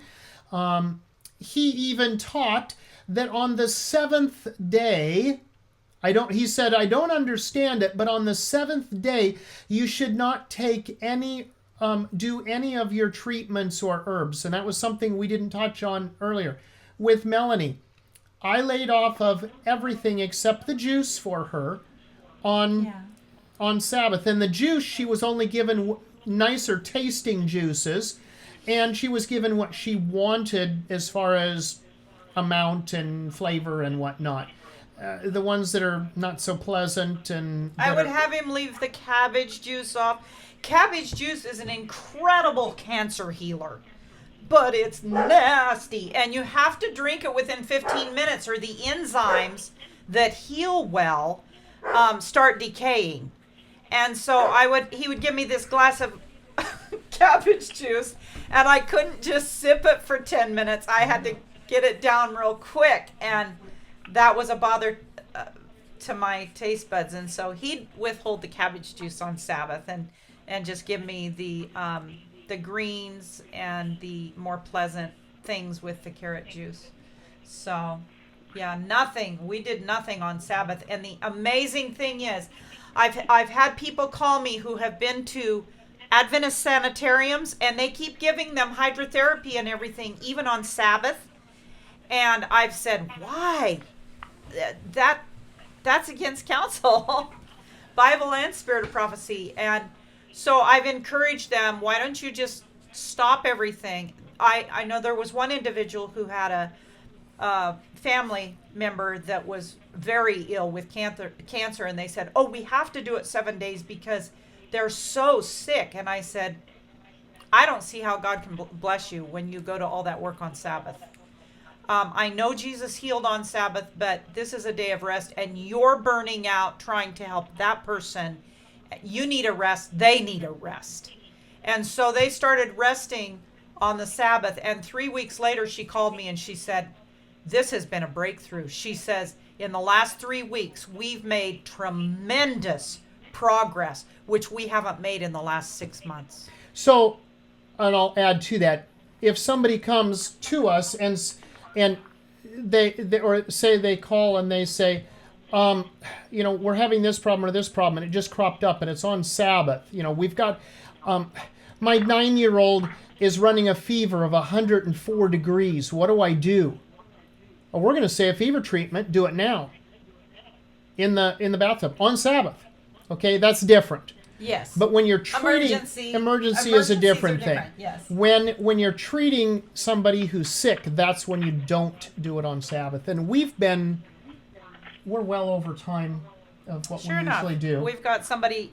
You got an open line, Donna. Did you want to say something? Yeah, I was wanting the name of Dr. Christopher's book. The School of Natural Healing.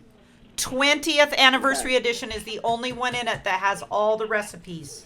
I started to tell a bit ago about what happened there with Dr. Christopher.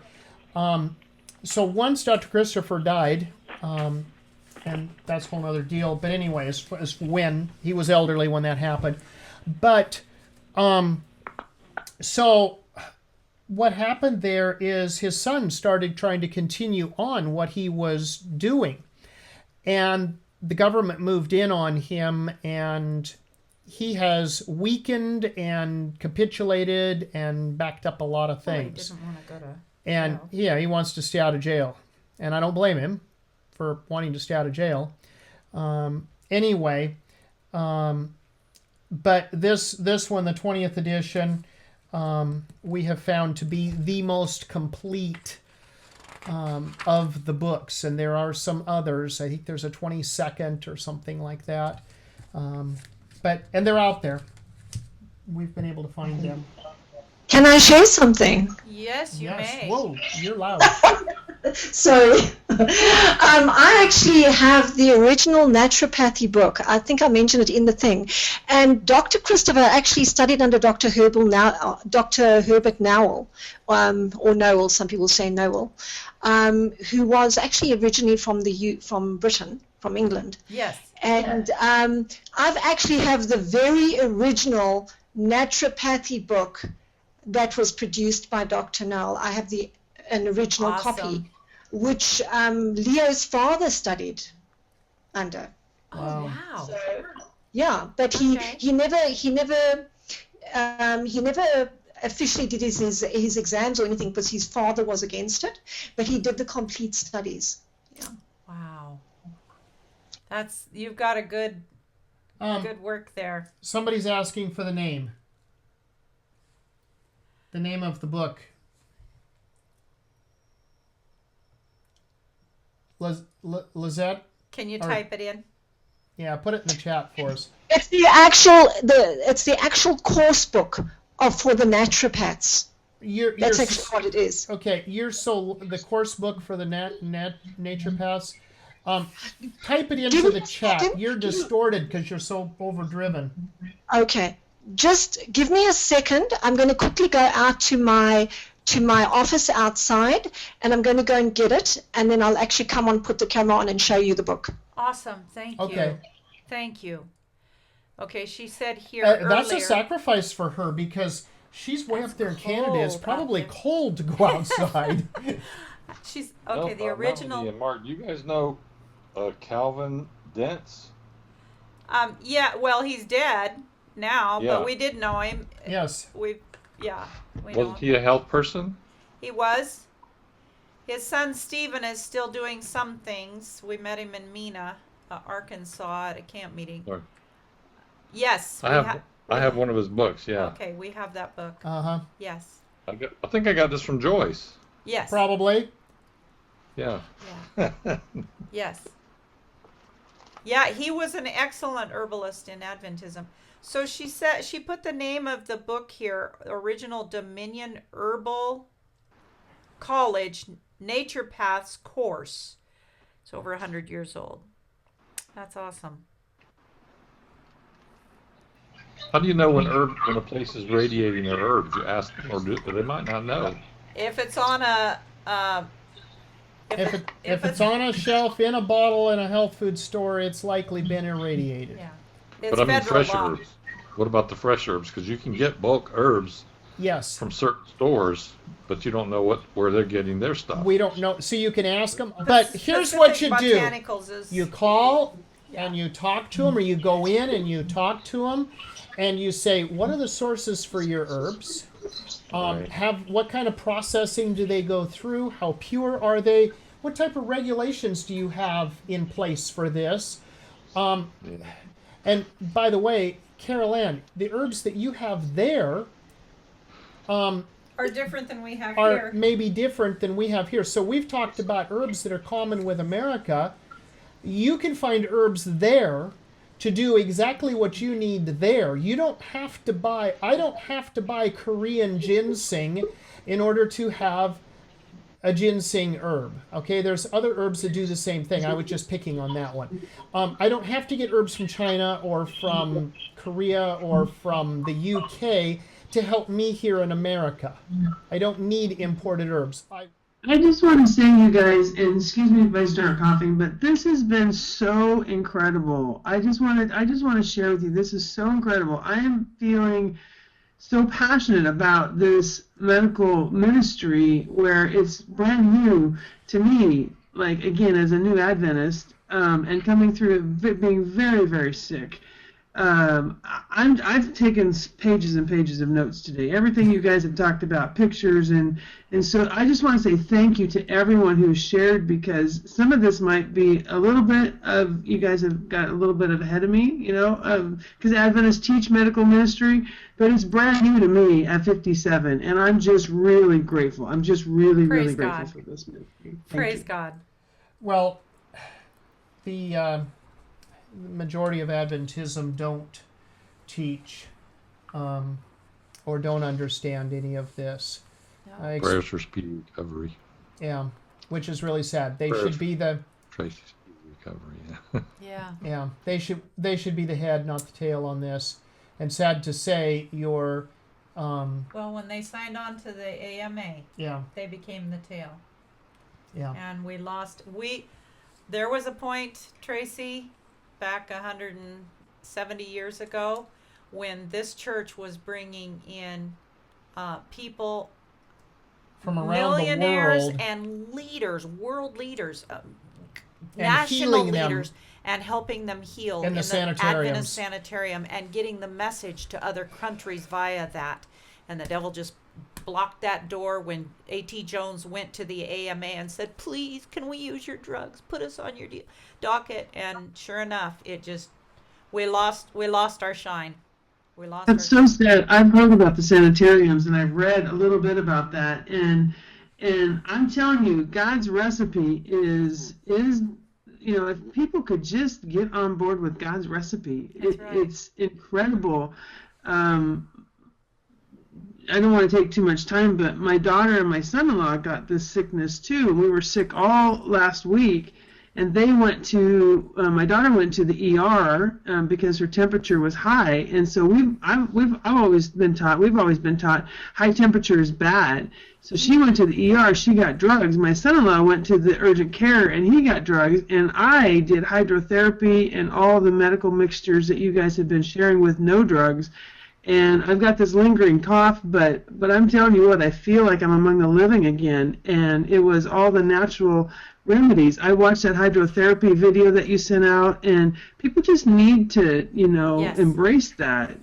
And now you have no drugs in your system that could have, quote, cured your disease, but put poison somewhere in the system, breaking it down and causing that will crop up that later. It'll crop up later and cause some sort of disease later for you, if you'd have gone that route. So yeah, it's God is I so need good. to do a lifetime detox here. So if you've got like the hey purge from all of a lifetime, bad eating, bad choices, bad things.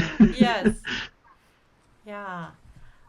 What I would suggest is nothing but water for 3 days if you can manage it. If you have eaten a lot of sugar, if your pancreas is touchy and you start feeling lightheaded, you may have to take a spoonful of coconut oil and some honey, a spoonful of honey, to keep your blood sugar up, because you can get brain diabetes, they call it, which hypoglycemics are prone to. The coconut oil is best. It somehow does a number on the brain. A good one. A good one, to help bring you back up out of that slump and the dizzy and whatever else you're suffering from the pancreas not working. But if you could go 3 days and just give your colon a break, and lots then of water. Lots of water during that time, and rest if you can. And then when you get back on your feet and you start feeding yourself, the first thing you should take in is lentils. That way that colon will have a lot of glutathione. It's twice as high as bone broth. That glutathione will be able to help heal that colon, and that will help build your strength. Our health begins literally in our colon. Right. Be carrying this on next week with more questions and whatnot. Yeah, send if you can. If you've got questions on a topic, health topic, herb topic, whatever, then if you could send us a note ahead of time, that helps. That would help. Then we could have pulled out some things to be able to give a response to.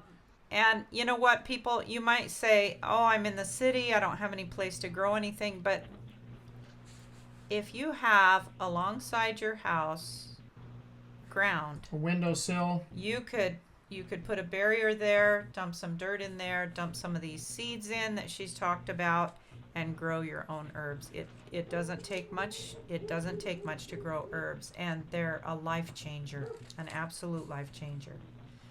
So, one thing Mark and I have been doing is grape juice, olive leaf extract oil, basil, and what was the other thing? It was supposed to have banana in it. Banana. But you ran out of those. But I got some in the freezer. That combination is excellent for putting the proper bacteria back in your gut. It will help. And olive leaf is a fungal killer. Is a fungal killer. And Mark mentioned earlier the 3 things that make us sick, but he never said what they were. It's bacteria, fungus, and viruses. Those 3 things. Those are the 3 things that make us sick. Bacteria, if you're sick, it's one of those 3 that has created virus. the issue. Or maybe more than one. So. Please don't forget parasites. That's your viruses. A parasite is a virus. That's why you get the flu bug. It's a virus. Yeah, we shouldn't call it a virus. We should just call it a parasite, because that's what it really is. Well, there are viruses that are so tiny, they're more like, I don't know, they're not really a worm like parasites, but it's not like a liver tapeworm. flukes. Yeah, it's called really protozoa. There you go. Thank you. I couldn't remember the word. Thank you. So is olive leaf different than olive oil? Olive leaf oil different than olive oil? This is olive leaf extract, they call it, but it's kind of a bittersweet oil. It's potent. But it's not the pleasure thing, that's for sure.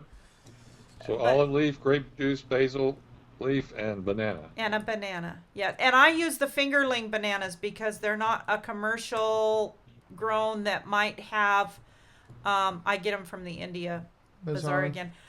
They're not a commercial grown that possibly have the childhood disease vaccinations in the banana trees, like the large bananas do. So that must be why olive oil is so good, because it probably has some of that same properties in it too. Just not yes, possibly, yes. yeah. I don't know for sure. If it's good olive oil, I mean, olive oils can be adulterated too. Sister White told us that we should eat olives every day. Of course, she said that when she lived in California. Easy for her to say, right? They could grow them there and can them and have them all year round. But she said we should eat olives every day. They are very excellent for the lungs. And sure, the name says it. Oh, live. So I do enjoy olives. I keep yes. have big jars of olives with garlic and jalapeno in them. I just had a question. The local health food store here has what they call tinctures, and the tinctures are like in liquid form, and some of them say that they are processed with alcohol. I heard you guys say that too, and I'm like, oh, can I have that? And I put it back. So is that something different? If you're gonna put it on your skin, like we use the liniment with the it's in Jethro Kloss's book. Back to Eden. The strain and sprain liniment has we didn't use the rubbing alcohol like he suggests because that's wood resin and that's very hard on the liver. We used the 100 proof vodka, which is still hard, but not as. So we use that on the outside, not the inside. So here's the logic behind it. So when they make a tincture, and I knew this was going to come up sooner or later. Might as well get it over with now because I'm treading onto ground that will typically make some people very angry, yeah, I'm going to do it anyway. So I have here in my hands, let's say 2 glasses. Okay, in this one I have vodka, 100 proof alcohol. And this one I have some herbs, okay? We all know alcohol is a poison. Ellen White says that we're never to use it, etc. So now I take my herb and I pour something really good, and I pour the poison in on top of it. And I put a lid on it. Now, what that does is, and it does work, okay? It pulls the good out of the alcohol will extract quite well the good medicinal parts out of the herb. And so that's the reason they do that, because it does make it powerful as far as the herb goes. And it's fast acting. It'll go into the system quickly because of the alcohol. So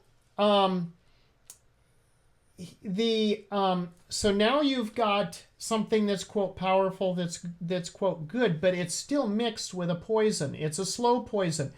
If I said I had herbs here and I had strychnine over here, or arsenic, and I'm going to pour the arsenic in, we'd all say, forget it, I'm not touching it. Well, that's an instant death killer, not a slow death killer. So people use this as a tincture, as a mean. We have found that there are other ways of extracting the medicinal properties. The only way I would use a tincture, and I do besides external like Melonie mentioned, is in an emergency week. For instance, when Melonie was having so much troubles with her heart, I carried a cayenne tincture in the vehicle because I knew a heart tincture. It was herbs for heart and mainly cayenne. I carried it in there so that if she had a problem, I may not be able to get the cayenne powder out, get a bottle of water out, get it mixed up and get it in her. Or if I run across somebody who is already unconscious from a heart attack down, I can take that tincture, give a squirt of tincture in their mouth, which is not enough to make them choke, just, half a dropper full. And that will go instantly in, and that cayenne will definitely help. We've seen people turned around with cayenne and heart attack. So in an emergency situation, it's like, okay, yeah, let's do this. And he has done that on me. Here's my point, though. And here's what made me decide this. When we were on the ranch with the lambs, I would be out in the field on the four-wheeler during lambing season, and we're lambing out in the fields. We didn't lamb in the barns. And I would find a little lamb that Mama had birthed and walked off, or whatever reason got left behind. It's laying there, it's cold, its body core temperature is low. And we found if we could warm them up quickly, they would live. So I got a brilliant idea. I carried cayenne tincture in my pocket. And I would give it to the lambs out in the field to warm them up. Every single lamb I gave the cayenne tincture to died within a few minutes. So I asked the boss, I said, what's going on with this? Why would they die? And of course I had liberty to do as I chose with, it wasn't like I was in trouble. And he's like, he goes, sheep have very volatile livers. He said, it's probably that, I would guess, was their livers very sensitive. And I went, okay. So I started using cayenne and water. Every morning I'd mix my bottle up with cayenne and water so it wouldn't go bad, and I'd put it in my pocket, and I'd go out in the field, and when I'd find the lamb, I'd get the lamb, I'd give it cayenne in water, thinking, okay, is it going to die from the cayenne, or is it... No, they lived. Every one of them lived. And so we learned real quickly that the tincture is an issue with that. And we've also found, and I don't have it here in front of me, but I could pull it up later. I found that Ellen White does not recommend She says tinctures should never be used. The tinctures. Way brought up in the A chat glycerin. where he was going to go, yes, I believe. And that yes. is that you can make, and we've done this vegetable back glycerin. Before we got the ministry so busy and had time. We would make glycerin tinctures. And it's vegetable glycerin. For every other thing. For like your echinacea, tinctures for healing. From sicknesses, but we would use it a glycerin base. Echinacea and water. The only time we've gone to a tincture is the one we have a crisis for the emergencies. Yeah. And the one we have for external, the one I used on my neck.